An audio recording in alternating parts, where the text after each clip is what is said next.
ಬ್ರಹ್ಮದಲ್ಲಿ ಬ್ರಹ್ಮಲೀನ ಸದ್ಗುರು ಸಾಧು ನಿಶ್ಚಲದಾಸಿಯವರನ್ನು ಹಾಗೂ ಬ್ರಹ್ಮಲೀನ ಸದ್ಗುರು ಪಂಡಿತ್ ಪಿತಾಂಬರಜಿ ಮಹಾರಾಜರನ್ನು ಎಲ್ಲ ಹೃದಯ ಮಂದಿರದಲ್ಲಿ ಸ್ಥಾಪಿಸಿಕೊಂಡು ಗುರುದ್ವಯರ ಶ್ರೀಪಾದಗಳಿಗೆ ಅನಂತ ಕೋಟಿ ದೀರ್ಘದಂಡ ನಮಸ್ಕಾರಗಳನ್ನು ಸಲ್ಲಿಸುತ್ತಾ ಈ ಬೆಳಗಿನ ಪಾಠದ ಸಾನ್ನಿಧ್ಯವನ್ನು ವಹಿಸಿರುವ ಶುದ್ಧ ಬ್ರಹ್ಮ ಪೀಠದ ಸ್ವಪ್ರಿಯ ಬ್ರಹ್ಮನಿಷ್ಠ ಸದ್ಗುರು ಶ್ರೀ ಶರಣಬಸವ ಮಹಾಸ್ವಾಮಿಗಳ ಶ್ರೀಪಾದಗಳಿಗೂ ಭಕ್ತಿಪೂರ್ವಕವಾಗಿ ನತಮಸ್ತಕನಾಗಿ ಈ ಪಾಠದಲ್ಲಿ ಉಪಸ್ಥಿತರಿದ್ದು ಆಲಿಸುತ್ತಿರುವ ಸಮಸ್ತ ಶುದ್ಧ ಬ್ರಹ್ಮರೇ ನಿಮ್ಮೆಲ್ಲರ ಆತ್ಮಚೇತನಕ್ಕೆ ಶರಣಾರ್ಥಿಗಳು. ಶ್ರೀ ವಿಚಾರಸಾಗರ ಅಂತಕ್ಕಂಥ ಗ್ರಂಥದೊಳಗಿನ 6ನೇ ವಿಷಯಾಂಕದ ಅರ್ಥಸಾಧನ ಚತುಷ್ಟಯ ವರ್ಣನದೊಳಗ 6ರಿಂದ 14ನೇ ದೋಹಾದೊಳಗ ನಾವು ಈಗ ಚಿಂತನೆಯನ್ನು ಮಾಡ್ತಾ ಇದ್ದೀವಿ. ಇಲ್ಲಿವರೆಗೆ 12 ದೋಹಾಗಳನ್ನು ಚಿಂತನೆಯನ್ನು ಮಾಡಿ ಆಗಿದೆ. ಇವತ್ತ 13ನೇ ದೋಹಾ ಏನ್ ಹೇಳ್ತಾರಂತಂದ್ರ ಅಸವಿವೇಕ ಲಕ್ಷಣ ಅಂತ ಹೇಳ್ತಾರೆ. ತರಂಗ ವಿಷಯಾಂಕ ದೋಹ. ವಿಚಾರ ಸಾಗರ ಸಾಧು ನಿಶ್ಚಲ್ ದಾಸ್ಜಿಯವರ ಕೃತಿ ಎಷ್ಟನೇ ತರಂಗ? 1ನೇ ತರಂಗ. ಮತ್ತೆ ವಿಷಯಾಂಕ ಎಷ್ಟನೇದ್ದು? ಈ ಕ್ರಮದಲ್ಲಿ ಹೇಳ್ಬೋದು. 1ನೇ ಸಾಧು ನಿಶ್ಚಲ್ ದಾಸ್ಜಿಯವರು ಶ್ರೀ ಸಾಧು ನಿಶ್ಚಲ್ ದಾಸ್ಜಿಯವರು ರಚಿಸಿದಂತ ಶ್ರೀ ವಿಚಾರ ಸಾಗರ ಅಂತಕ್ಕಂಥ ಗ್ರಂಥದೊಳಗಿನ 1ನೇ ತರಂಗದಲ್ಲಿ ಬರ್ತಕ್ಕಂಥ 7ನೇ ವಿಷಯಾಂಕದ ವಿಷಯಾಂಕದ ಶೀರ್ಷಿಕೆ ತಗೋಬೇಕು, ಹೇಳ್ಬೇಕು. 7ನೇ ವಿಷಯಾಂಕದ ಶೀರ್ಷಿಕೆ ಏನದ? 7ನೇ ವಿಷಯಾಂಕದ ಶೀರ್ಷಿಕೆ ಅಥ ವಿವೇಕ ಲಕ್ಷಣ ವಿಷಯವನ್ನ ನಮಗೆಲ್ಲ ಇಲ್ಲಿ ಆಮೇಲೆ ದೋಹಾ ಸಂಖ್ಯೆ ಹೇಳಿ ಆ ದೋಹಾವನ್ನು ಓದಿ ಅದರ ವಿಶ್ಲೇಷಣೆ ಹೇಳಿ.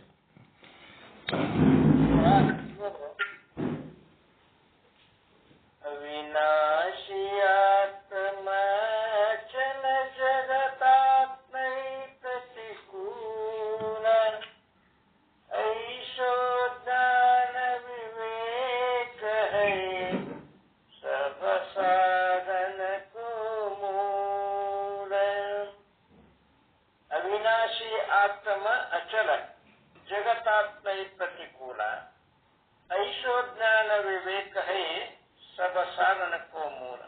ಅಂದ್ರ ಆತ್ಮ ಅಂದ್ರ ಆತ್ಮವು ಅವಿನಾಶಿ ಅಂದ್ರ ನಾಶರಹಿತವು, ಅಚಲ ಅಂದ್ರ ಕ್ರಿಯಾರಹಿತವು, ತಾತ್ಮೈ ಅಂದ್ರ ಅದರಿಂದ ಅಂದ್ರ ಆತ್ಮನಿಂದ, ಜಗ ಅಂದ್ರ ಜಗತ್ತು, ಪ್ರತಿಕೂಲ ಅಂದ್ರ ವಿರೋಧಿ ಅಂದ್ರೆ ನಾಶವಂತ ಮತ್ತು ಕ್ರಿಯಾಸಹಿತವಾಗಿರುವುದು.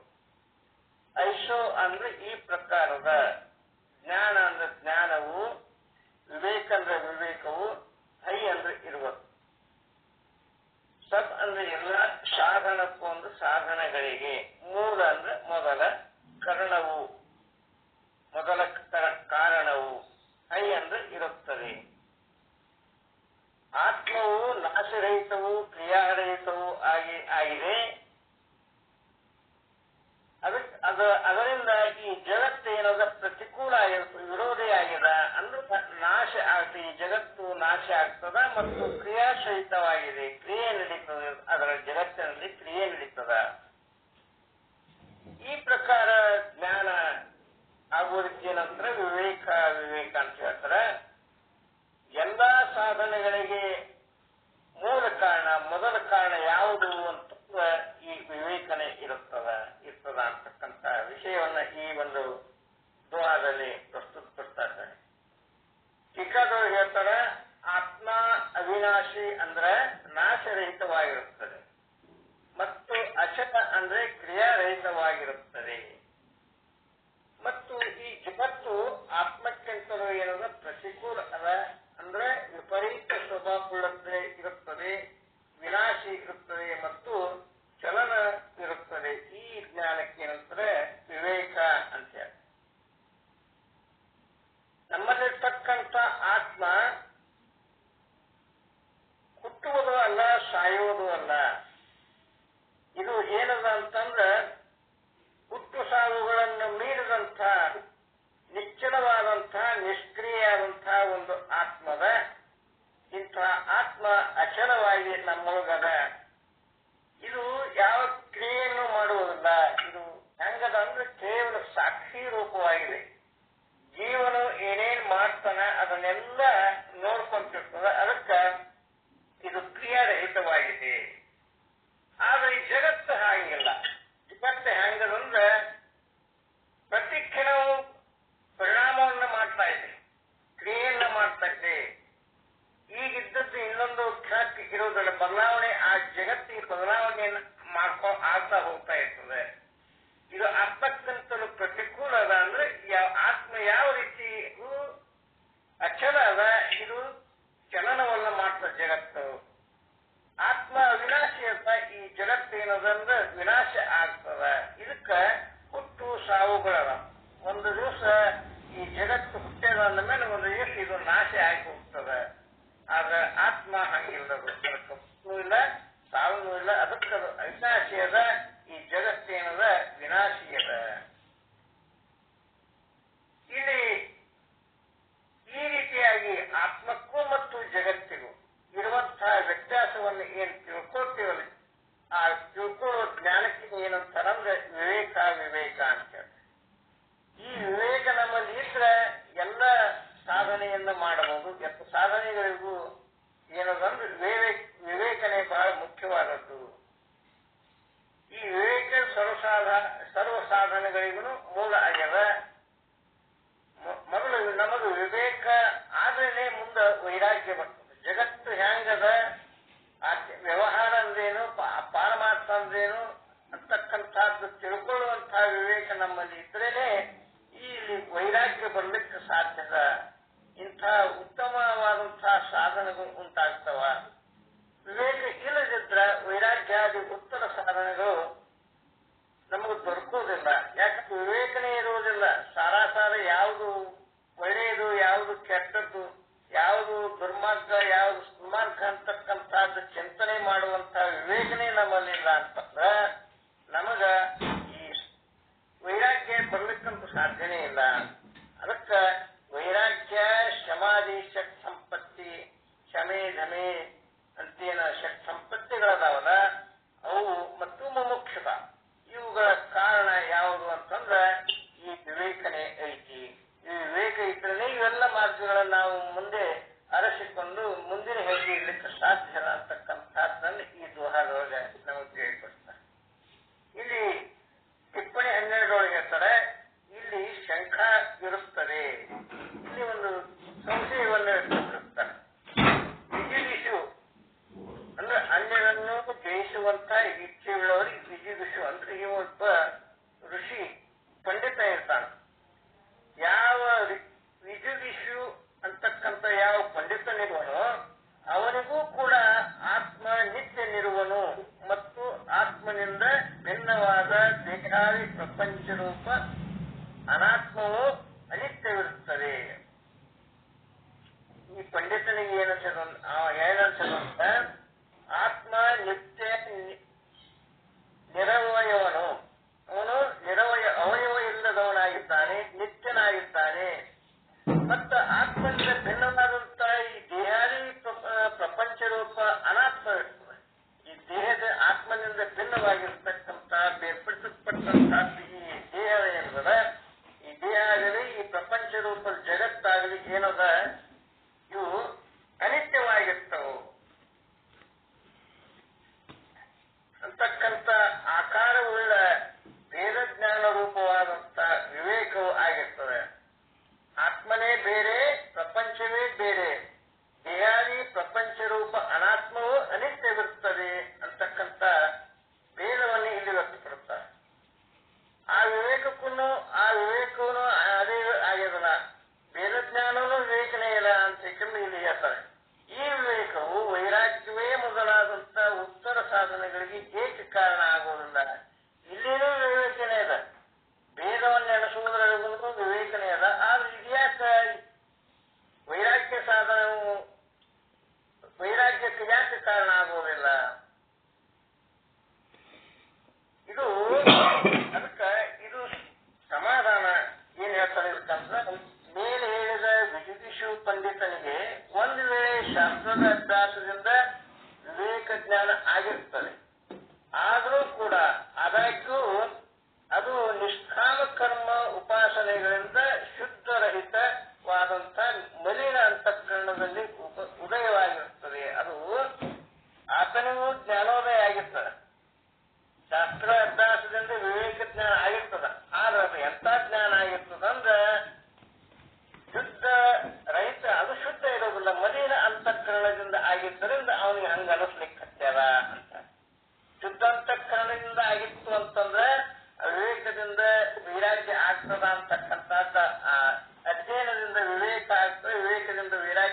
ಆಗ್ತದ ಅಂತ ಬೇರೆ ಬರ್ತಿದ್ದಿಲ್ಲಲ್ಲಿ. ಅದಕ್ಕೆ ಈ ಮಲಿನ ಅಂತಃಕರಣ ಇರೋದ್ರಿಂದ ಈ ಭೇದ ಉಂಟಾಗ್ಯದ ಅಂತ. ಅನ್ಯ ದೇಶದಿಂದ ಕಿತ್ತು ತಂದು ಜಲಸಂಬಂಧ ರಹಿತವಾದಂತ ಉಸುಕಿನ ಭೂಮಿಯಲ್ಲಿ ಹಚ್ಚಿರುವ ಬಾಳೆ ಇರದಂತೆ ಅಂತ. ಅವನು ಹೆಂಗ ವಿಷಿ ಹೆಂಗಾಗ್ಯದಪ್ಪ ಅಂತಂದ್ರ, ಮಲಿನ ಅಂತಃಕರಣ ಹೆಂಗಾಗ್ಯದ ಅಂದ್ರೆ ಒಂದು ಸ್ಪಾಟ್ದೊಳಗೆ ಒಂದು ಬಾಳೆ ಗಿಡ ಇರ್ತದ. ಆ ಬಾಳೆ ಗಿಡದಲ್ಲಿ ಆ ತೋಟದೊಳಗೆ ಏನಿರ್ತಂದ್ರ ಫಲವತ್ತಾದಂತ ಮಣ್ಣು ಇರ್ತದ, ನೀರು ಇರ್ತದ, ಬಾಳೆ ಗಿಡ ಪ್ರಫುಲ್ಲಿತವಾಗಿ ಚಂದಗೆ ಬೆಳೆದಿರ್ತದ. ಆದ್ರೆ ಅದನ್ನ ಕಿತ್ಕೊಂಡು ಬಂದಕ್ಕಿಂತ ಉಸುಕಿನ ಭೂಮಿಯೊಳಗೆ ಮರುಭೂಮಿಯೊಳಗೆ ನೆಟ್ಟಿವಲ್ಲ, ಮರುಭೂಮಿಯೊಳಗೆ ಮಣ್ಣು ಇರುವುದಿಲ್ಲ, ಮತ್ತ ನೀರು ಇರುವುದಿಲ್ಲ. ಅಲ್ಲಿ ಆ ಬಾಳೆ ಗಿಡ ಮತ್ತೆ ಚಿಗಿಲಿಕ್ಕಾಗಲಿ ಮತ್ತೆ ಬೆಳಿಲಿಕ್ಕಾಗಿ ಸಾಧ್ಯ ಆಗೋದಿಲ್ಲ. ಹಂಗ ವೈರಾಗ್ಯಾದಿ ಉತ್ತರ ಸಾಧನ ರೂಪ ಅನ್ಯ ರಕ್ಷೆಗಳ ಪರಂಪರೆಗೆ ಕಾರಣ ಆಗೋದಿಲ್ಲ. ವೈರಾಗ್ಯಾದಿ ಉತ್ತರ ಸಾಧನ ರೂಪ ಈ ಅನ್ಯ ರಕ್ಷೆ ಅಂತಕ್ಕಂಥದ್ದು ಇಲ್ಲೇನು ವಿಚಾರ ಮಾಡ್ತಾರೆ, ಬೇರೆ ಗಿಡಗಳನ್ನು ಹಚ್ಚೋದಂಗೆ ಇಲ್ಲಿ ಬಾಳೆ ಗಿಡ ಹಚ್ಚಿ ಅಂದ್ರೆ ಆಗೋದಿಲ್ಲ ಅಂತ. ಮತ್ತು ಚಿತ್ರಾಮೃತದಂತೆ ಮತ್ತು ಚಿತ್ರಾಗ್ನಿಯಂತೆ ಮಣಿ ಮಾತ್ರವಾಗಿರುವುದರಿಂದ ಅವಿವೇಕವೇ ಇರುತ್ತದೆ. ಇಲ್ಲಿ ಆ ವಿವೇಕ ಹೆಂಗದ ಅಂತಂದ್ರೆ ಚಿತ್ರಾಂಗನೆಯಂತೆ, ಚಿತ್ರದೊಳಗಿರ್ತಕ್ಕಂಥ ಅಂಗನೆ ಹೆಂಗದ, ಒಬ್ಬ ಸುಂದರಿಯ ರೂಪವನ್ನ, ಸುರಸುಂದರಿಯ ಚಿತ್ರವನ್ನ ಒಂದು ಪಟದೊಳಗ ಚಿತ್ರಿಸಿದ್ದಾರೆ. ಆಗ ಸುರಸುಂದರಿಯನ್ನ ನಾವು ಏನಾದ್ರೂ ಬೋಧಿಸಲಿಕ್ಕೆ ಬರ್ತದೇನೋ, ಅನುಭವಿಸಲಿಕ್ಕೆ ಬರ್ತದೇನೋ, ಬರುವುದಿಲ್ಲ. ಅದು ಚಿತ್ರದೊಳಗೆ ನೋಡ್ಲಿಕ್ಕೆ ಅಷ್ಟೇ ಅದು ಉಪಯೋಗ. ಹೊರತಾಗಿ ನಾವು ಓದ್ಕಾದ ಯಾವುದೇ ಸಾಧನಕ್ಕದು ಉಪಯೋಗ ಆಗೋದಿಲ್ಲ. ಹಂಗ ಚಿತ್ರಾಮೃತದಂತೆ ಚಿತ್ರದೊಳಗ ಅಮೃತಗಳ ಒಂದು ಚಿತ್ರಗಳನ್ನೇ ತೆಗೆದಿಟ್ಟಿರ್ತಾರ. ಹೋಟೆಲ್ ಒಳಗೆ ನೋಡಿದ್ರೆ ಒಂದು ಗ್ಲಾಸಿನೊಳಗೆ ಚಿತ್ರ ತೆಗೆದು ಹಾಕಿರ್ತಾರ. ಆ ಚಿತ್ರದೊಳಗೆ ಎಷ್ಟು ಚಂದ ಕಾಣಿಸ್ತಿರ್ತಾರ. ದೋಸೆ, ಇಡ್ಲಿ, ವಡ, ಉಪ್ಪಿಟ್ಟು ಎಲ್ಲವನ್ನು ನೋಡಿದ್ರೆ ಈ ಹೊರಗಿಟ್ಟಂತ ಅವ್ರು ಏನು ಅಂಗಡಿಯೊಳಗೆ ಮಾಡಿ ಇಟ್ಟಿರ್ತಾರ ಕೌಂಟರ್, ಅದಕ್ಕಿಂತಲೂ ಅವು ಬಹಳ ಸುಂದರವಾಗಿ ಕಾಣುತ್ತೆ. ಆದ್ರೆ ಅವು ತಿನ್ಲಿಕ್ಕೆ ಬರುವುದಿಲ್ಲ. ಇದು ಹಂಗ ಈ ವಿಜಯದಶಮಿ ಮಾಡಿದಂತ ಒಂದು ಭೇದ ಏನದ ಅದು ಹಂಗ ಐತಿ. ಚಿತ್ರಾಗ್ನಿಯಂತೆ ಚಿತ್ರದೊಳಗ ಅಗ್ನಿ ಐತಿ. ಅಗ್ನಿಯ ಚಿತ್ರವನ್ನು ಚಿತ್ರಿಸಿದ್ದಾರೆ.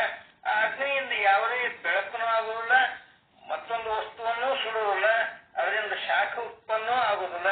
ಹಂಗ ವಾಣಿ ಮಾತ್ರವಾಗಿರೋದ್ರಿಂದ ಇವೆಲ್ಲ ಅವು ಏನಾಗ್ಯಾವ, ವಾಣಿ ಆಗ್ಯಾವ ಅಷ್ಟೇ, ಹೇಳಲಿಕ್ಕಾಗ್ಯಾವಷ್ಟೇ, ಅವಿವೇಕವೇ ಇರುತ್ತದೆ. ಇವು ಏನ್ ಹೇಳ್ತಾರಲ್ಲ ಈ ರೀತಿ ಭೇದ ಅದು ಅವಿವೇಕ ಐತಿ.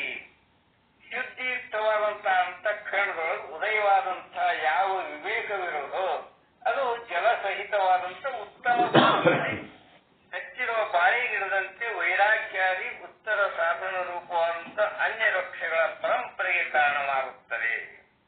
ವಿವೇಕ ರೂಪದಿಂದ ಆಗಿರ್ತಕ್ಕಂಥದ್ದು ಯಾವುದು ಅಂತಃಕರಣದಲ್ಲಿ ಶುದ್ಧ ಅಂತಃಕರಣದಿಂದ ಉದಯವಾದಂತಹ ವಿವೇಕ ಅದೋ ಅದು ಏನದ ಆ ಶುದ್ಧವಾದ ಒಂದು ಫಲವತ್ತಾದಂತಹ ತೋಟದೊಳಗೆ ಹಚ್ಚಿದ ಬಾಳೆ ಗಿಡ ಇದ್ದಂಗಿರ್ತದ. ಆ ಬಾಳೆ ಗಿಡ ಅಂತ ಮತ್ತೊಂದು ವೃಕ್ಷವನ್ನು ಹುಟ್ಟಿಸ್ಲಿಕ್ಕೆ ಈ ಒಂದು ಬಾಳೆ ಗಿಡ ಹಚ್ಚು ಇನ್ನೊಂದು ಮರಿಯನ್ನು ಬಿಡ್ತದ. ಹಂಗ ವೈರಾಗ್ಯಾದಿ ಉತ್ತರ ಸಾಧನ ರೂಪವಾದಂತ ಅನ್ಯ ವೃಕ್ಷಗಳ ಪರಂಪರೆಗೆ ಕಾರಣ ಆಗ್ತದೆ. ಹಂಗ ಬಾಳೆ ಗಿಡ ಇನ್ನೊಂದು ಮರಿಯನ್ನು ಬಿಡ್ತದೋ ಹಂಗ ಈ ಒಂದು ವೈರಾಗ್ಯಾದಿ ಸಾಧನಗಳಿಂದ ಬೇರೆ ಚಿಂತನೆಗಳನ್ನು ನಮ್ಗ ಮಾಡ್ಕೊಳ್ಳಿಕ್ಕೆ ಸಾಧ್ಯ ಅದ. ಆದ್ರಿಂದ ಶುದ್ಧ ಚಿತ್ತರೂಪ ಭೂಮಿಯಲ್ಲಿ ಉದಯವಾದಂತಹ ಯಾವ ವಿವೇಕ ಇರುವುದು, ಶುದ್ಧ ಅಂತಃಕರಣದಲ್ಲಿ ಉದಯ ಆದಂತಹ ಯಾವ ವಿವೇಕ ಐತಿ ಅದು ವೈರಾಗ್ಯಕ್ಕೆ ಸಾಧನ ಅಸಾಧಾರಣ ಕಾರಣ ಆಗ್ತದ. ಮತ್ತು ಆ ವೈರಾಗ್ಯ ಷಟ್ ಸಂಪತ್ತಿಗೆ ಅಸಾಧಾರಣ ಕಾರಣ ಆಗ್ತದ. ಅದೇ ವೈರಾಗ್ಯ ಏನಾಗ್ತದೆ, ಷಟ್ ಸಂಪತ್ತಿಗಳನ್ನ ಸಾಧನೆ ಮಾಡ್ಲಿಕ್ಕೆ ಅದು ಅಸಾಧಾರಣ ಕಾರಣ ಆಗ್ತದ. ಈ ರೀತಿಯಿಂದ ಉತ್ತರೋತ್ತರ ಸಾಧನಕ್ಕೆ ಪೂರ್ವ ಸಾಧನಗಳು ನಿಮಿತ್ತವಾಗಿರುತ್ತವೆ. ಮುಂದಿನ ನಾವು ಸಾಧನೆಯನ್ನ ಮಾಡಬೇಕಾದ ಭವಿಷ್ಯದ ಸಾಧನೆಯನ್ನು ಭವಿಷ್ಯದಲ್ಲಿ ಸಾಧನೆಯನ್ನು ಮಾಡಬೇಕಾದ ಭೂತಕಾಲದಲ್ಲಿ ಮಾಡಿದಂತ ಏನಿರ್ತದ ಸಾಧನೆಯು ಕಾರಣ ಆಗಿರೋದಕ್ಕೆ ಪೂರಕವಾಗಿರ್ತದ. ಸರ್ವಕ್ಕೂ ಉಪಾದಾನ ಕಾರಣ ಆಗಿರ್ತದ. ಸಿದ್ಧಾಂತಕರಣ ರೂಪ ಭೂಮಿಕೆಯ ಸರ್ವಕ್ಕೂ ಉಪಾದಾನ ಕಾರಣವಾಗಿರ್ತದೆ. ಸುಖಾಂತಕರಣ ಆದಂತಹ ಒಂದು ಭೂಮಿಕೆ ಏನಿರ್ತದೆ, ವೇದಿಕೆ ಏನಿರ್ತದೆ, ಚಿಂತನೆ ಪೀಠಿಕೆ ಏನಿರ್ತದಲ್ಲ, ಅದು ಉಪಾದಾನ ಕಾರಣ ಆಗ್ತದ. ಆದ್ದರಿಂದ ಯಾವುದೇ ಒಂದು ವಸ್ತುವನ್ನು ಸಿದ್ಧ ಮಾಡಬೇಕಾದ್ರೆ ಉಪಾದಾನ ಕಾರಣಗಳು ಅಂತ ಏನು ಬರ್ತಾವ. ಮಡಿಕೆಯನ್ನ ಮಾಡಬೇಕಾದ್ರೆ ದಂಡ, ತಿಗರಿ, ಮೃತ್ತಿಕೆ ಈ ರೀತಿ ಏನಿರ್ತದೆ ಉಪಾದಾನ ಕಾರಣ ಇರ್ತಾವಲ್ಲ. ಅದರಿಂದ ಮುಮುಕ್ಷು ಪುರುಷ ಮಣ್ಣು ಉಪಾದಾನ ಕಾರಣ ಆಗುತ್ತೆ ಮಡಿಕೆ ಮಾಡುವ. ಅದೇ ಮೃತ್ತಿಕೆ ಅಂದ್ರೆ ಮಣ್ಣು, ಅದೇ ಉಪಾದಾನ ಕಾರಣ ಅಂತ ಹೇಳ್ಯಾರ. ಎಲ್ಲ ಕಾರಣ ಹೇಳಿದ್ರೆ ಸಿದ್ಧಾಂತಕರಣ ರೂಪ ಭೂಮಿಕೆಯ ಸರ್ವಕ್ಕೂ ಉಪಾದಾನ ಕಾರಣವಾಗಿದೆ. ಆದ್ದರಿಂದ ಮುಮುಕ್ಷು ಪುರುಷನು ಚಿತ್ತಶುದ್ಧಿಪೂರ್ವಕ ವಿವೇಕವನ್ನು ಸಂಪಾದಿಸುವುದು ಯೋಗ್ಯವಿರುತ್ತದೆ. ಚಿತ್ತಶುದ್ಧಿಯಿಂದ ಏನು ಮಾಡಬೇಕು, ನಾವು ವಿವೇಕವನ್ನ ಸಂಪಾದನೆ ಮಾಡಬೇಕಾದ್ದು ಯೋಗ್ಯವಿರುತ್ತದೆ ಅಂತ. ಇನ್ನ ವಿಷಯ ಎರಡನೆಯ ದ್ವಾರದೊಳಗೆ 14ನೇ ದ್ವಾರದೊಳಗೆ ಹೇಳ್ತಾರೆ ಅಥ ವೈರಾಗ್ಯ ಲಕ್ಷಣ ಅಂತ. ಆ ವೈರಾಗ್ಯ ಲಕ್ಷಣವನ್ನು ನಾಳೆ ದಿವಸ ನೋಡೋಣ ಅಂತ ಹೇಳ್ತಾ ಈ ಒಂದು ಚಿಂತನೆಗೆ ವಿರಾಮವನ್ನು ಹೇಳ್ತೇನೆ. ಓಂ ಶಾಂತಿ ಶಾಂತಿ ಶಾಂತಿ. ವಿವೇಕ ಅಂದ್ರೆ ಏನ್ ಅನ್ಕೊಂಡ್ರಿ? ವಾಟ್ ಈಸ್ ವಿವೇಕ?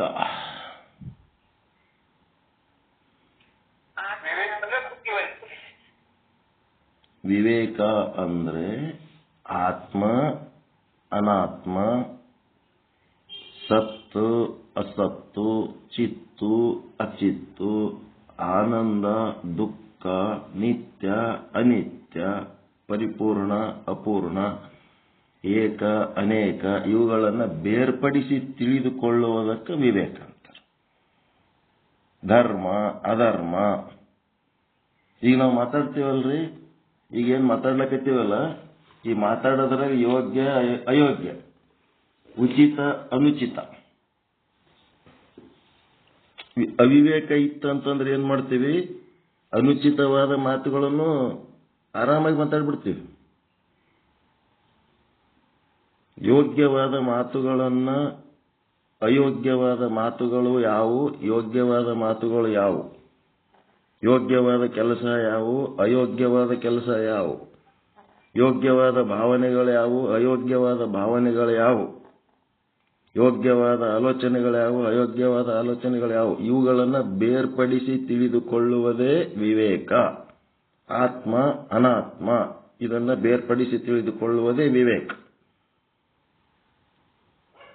ಇದು ಪಕ್ಕ ಹೇಳ್ಬೇಕಾದ್ರೊಳಗೆ ಬರ್ಬೇಕದು. ಆತ್ಮ ಏನದ? ಅರಿಯುವ ವಸ್ತು, ಅವಿನಾಶಿಯಾದದ್ದು. ಅನಾತ್ಮ ಅರಿಸಿಕೊಳ್ಳುವ ವಸ್ತು, ವಿನಾಶ ಹೊಂದುವಂತಹದ್ದು.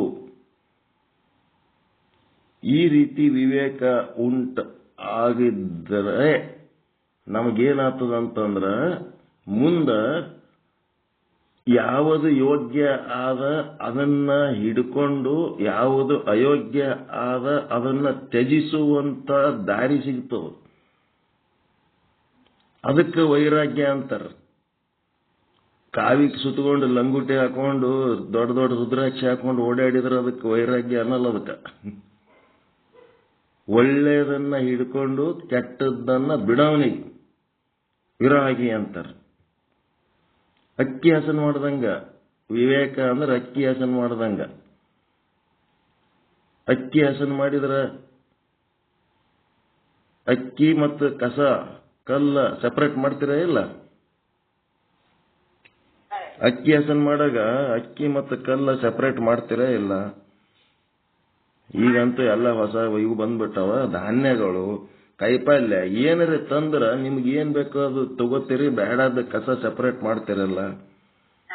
ಈ ಸೆಪರೇಟ್ ಮಾಡೋದಕ್ಕೆ ವಿವೇಕ ಅಂತಾರ. ಅಷ್ಟೇ, ಬೇರ್ಪಡಿಸಿ ತಿಳಿದುಕೊಳ್ಳುವುದು ಅಷ್ಟೇ. ಈ ಬೇರ್ಪಡಿಸಿ ತಿಳಿದುಕೊಳ್ಳುವುದಕ್ಕೆ ವಿವೇಕ ಅಂತಾರೆ. ನಾನು ಈಗ ಮಾತಾಡ್ಲಕತ್ತೀನಿ, ಇದ್ರಾಗ ನಾನು ಕೆಲವೊಂದು ಕೆಲ್ಸಕ್ಕೆ ಬರ್ಲಾರ್ದು ಮಾತನಾಡಿದ್ನಿ ಅಂತಂದ್ರ ಅದು ನನಗ ಕೆಟ್ಟ ಅನ್ಸ ಇಲ್ಲ. ಯಾಕನ್ಸಲ್ಲ? ಆ ವಿಷಯಗಳ ಬಗ್ಗೆ ನನಗೆ ಅವಿವೇಕ ಅದ. ಇದು ಮಾತನಾಡಬಾರದು ಅಂತ ಹೇಳಿಕೆ, ಅನುಚಿತವಾದ ಮಾತನಾಡಬಾರದು ಅಂತಂದ್ರೆ ಅದು ವಿವೇಕ. ಅನುಚಿತವಾದ ಮಾತುಗಳನ್ನು ಆಡಿದ್ರೂ ನನಗೆ ಅದ್ರ ಬಗ್ಗೆ ಏನು ಕೆಟ್ಟ ಅನಿಸ್ಲಿಲ್ಲ ಅಂತಂದ್ರೆ ಅವಿವೇಕ. ಮತ್ತೆ ಒಳ್ಳೆ ಮಾತುಗಳು ಆಡಲೇಬೇಕು. ಅದು ಆಡುವ ಸಂದರ್ಭದಲ್ಲಿ ಸೈಲೆಂಟ್ ಕೂತ್ರೆ ಅವಿವೇಕ. ಉಚಿತಾನುಚಿತತೆಗಳನ್ನ ಬೇರ್ಪಡಿಸಿ ತಿಳಿದುಕೊಳ್ಳುವುದೇ ವಿವೇಕ. ಈ ವಿವೇಕದ ಬಗ್ಗೆ ನೀವು ಪಾಠ ಮಾಡಿದ್ರಿ ಅಂತಂದ್ರೆ ಈ ವಾಕ್ಯ ಫಸ್ಟ್ ಬರಬೇಕು. ಮುಂದಿನ ಸ್ಟೆಪ್ ವೈರಾಗ್ಯ. ವೈರಾಗ್ಯ ಅಂದ್ರೆ ನೀವು ಒಳ್ಳೆಯದು ಕೆಟ್ಟದು ಬೇರ್ಪಡಿಸಿ ತಿಳಿದುಕೊಂಡ ಮೇಲೆ ಈ ಕಸ ಮತ್ತು ಅಕ್ಕಿ ಎರಡು ಮಾಡಿರಲ್ಲ, ಆ ಕಸ ಎಲ್ಲಿ ಹಾಕ್ಬೇಕು? ಇದು ತಿಪ್ಪೆಗೆ ಹಾಕ್ಬೇಕು, ಹೌದಿಲ್ಲ? ಅಕ್ಕಿ ತಗೊಂಡು ಅಡಿಗೆ ಮಾಡ್ಕೊಂಡು ಉಣಬೇಕು. ಅದರಂಗ ನಿಮಗ ಒಳ್ಳೆಯದು ಕೆಟ್ಟದು ಅಂತ ತಿಳ್ಕೊಳ್ಳೋದು ಫಸ್ಟ್ ಸ್ಟೆಪ್ ಆದ್ಮೇಲೆ ಅದರ ನೆಕ್ಸ್ಟ್ ಸ್ಟೆಪ್ ವೈರಾಗ್ಯ. ಈಗ ಈ ವಿವೇಕ ಜಾಗೃತಿ ಆಗಬೇಕಾದ್ರೆ ನಮ್ಮಲ್ಲಿ ಏನು ಪೂರ್ವ ಸಿದ್ಧತೆ ಇರಬೇಕು? ಯಾರಲ್ಲಿ ವಿವೇಕ ಜಾಗೃತಿ ಆಗ್ತದ? ಹೇಳಿದ್ರಲ್ಲ, ಪೂರ್ವ ಉತ್ತರ. ಉತ್ತರ ಅಂದ್ರೆ ಮುಂದಿನ ಸಾಧನೆಗಳ ಬಗ್ಗೆ ನೀವು ಹೇಳ್ಕೊತ ಹೋಗೋದ್ರ ಕಡೆ ಲಕ್ಷ್ಯ ವಹಿಸ್ಲಿಕ್ಕತ್ತೀರಿ. ಹಿಂದಿನ ಸಾಧನೆಗಳು ನಮಗೆ ಸ್ಪಷ್ಟವಾಗಿ ತಿಳಿಬೇಕಲ್ಲ. ಈಗ ವಿವೇಕ ಬೇಕಪ್ಪ. ವಿವೇಕ ಅಂದ್ರೆ ಇಷ್ಟು ಉಪಯೋಗ ಅದ, ಇಂಥ ಉಪಯೋಗ ಇರೋದು ನಮ್ಮೊಳಗೆ ಉತ್ಪನ್ನ ಆಗ್ಬೇಕು ಅಂತೇಳಿ ನಮಗ ಆಸಕ್ತಿ ಉಂಟಾಯ್ತು. ಈಗ ನನಗೆ ವಿವೇಕ ಉತ್ಪನ್ನ ಆಗ್ಬೇಕಾದ್ರೆ ನನ್ನೊಳಗ ಪೂರ್ವ ಸಾಧನೆ ಏನಿರಬೇಕು? ನಿರ್ಮಲ ಚಿತ್ತ, ನಿಶ್ಚಲ ಚಿತ್ತ. ವಿಜಿಗೀಷು ಪಂಡಿತನಲ್ಲಿ ಏನಿತ್ತು? ಮಲಿನ ಚಿತ್ತ, ಚಂಚಲ ಚಿತ್ತ. ವಿಜಿಗೀಷು ಪಂಡಿತಂದು ಮಲಿನ ಚಿತ್ತ, ಚಂಚಲ ಚಿತ್ತ. ಮಲಿನ ಚಿತ್ತ ಅಂದ್ರೆ ಯಾರ್ಯವ್ರು ಬರ್ತಾರ ನೋಡ್ರಿ, ಶ್ರಾವಣ ಮಾಸದಾಗ 1 ತಿಂಗಳ ಪುರಾಣ ಹೇಳಕ್ ಬರ್ತಾರಲ್ಲ, ಅವ್ರದ್ದು ಏನಿರ್ತದ? ಪಬ್ಲಿಕ್ಕಿಗೆ ಉದ್ಧಾರ ಮಾಡ್ಬೇಕಂತ ಬಂದಿರ್ತಾರೋ ಏನು ತಮ್ಮ ಕಲಾ ಪ್ರದರ್ಶನ ಮಾಡಿ ರೊಕ್ಕ ಹೊಡ್ಕೊಂಡು ಹೋಗ್ಲಕ್ ಬಂದಿರ್ತಾರೋ? ಲಕ್ಷಗಟ್ಲೆ ರೊಕ್ಕ ಅದೀಗ ಅವ್ರದ್ದು ಚಾರ್ಜ್. ಶ್ರಾವಣ ಮಾಸದಾಗ 1 ತಿಂಗಳ ಪುರಾಣ ಹೇಳಿದ್ರೆ ಮಿನಿಮಮ್ 1 ಲಕ್ಷ ಆ ಸಮಾಜದ ಮುಖಂಡರಿಂದ ಚಾರ್ಜ್ ಮಾಡ್ತಾರ. ಮತ್ತ ಅದ್ರ ಮ್ಯಾಲ ಮತ್ತ ಲಕ್ಷಗಟ್ಲೆ ಭಕ್ತರ ಮನೆಗೆ ಹೋಗಿ ಕಾಣಿಕೆ ಜಮಾಯಿಸ್ಕೊಂಡು ಹೋಗ್ತಾರ.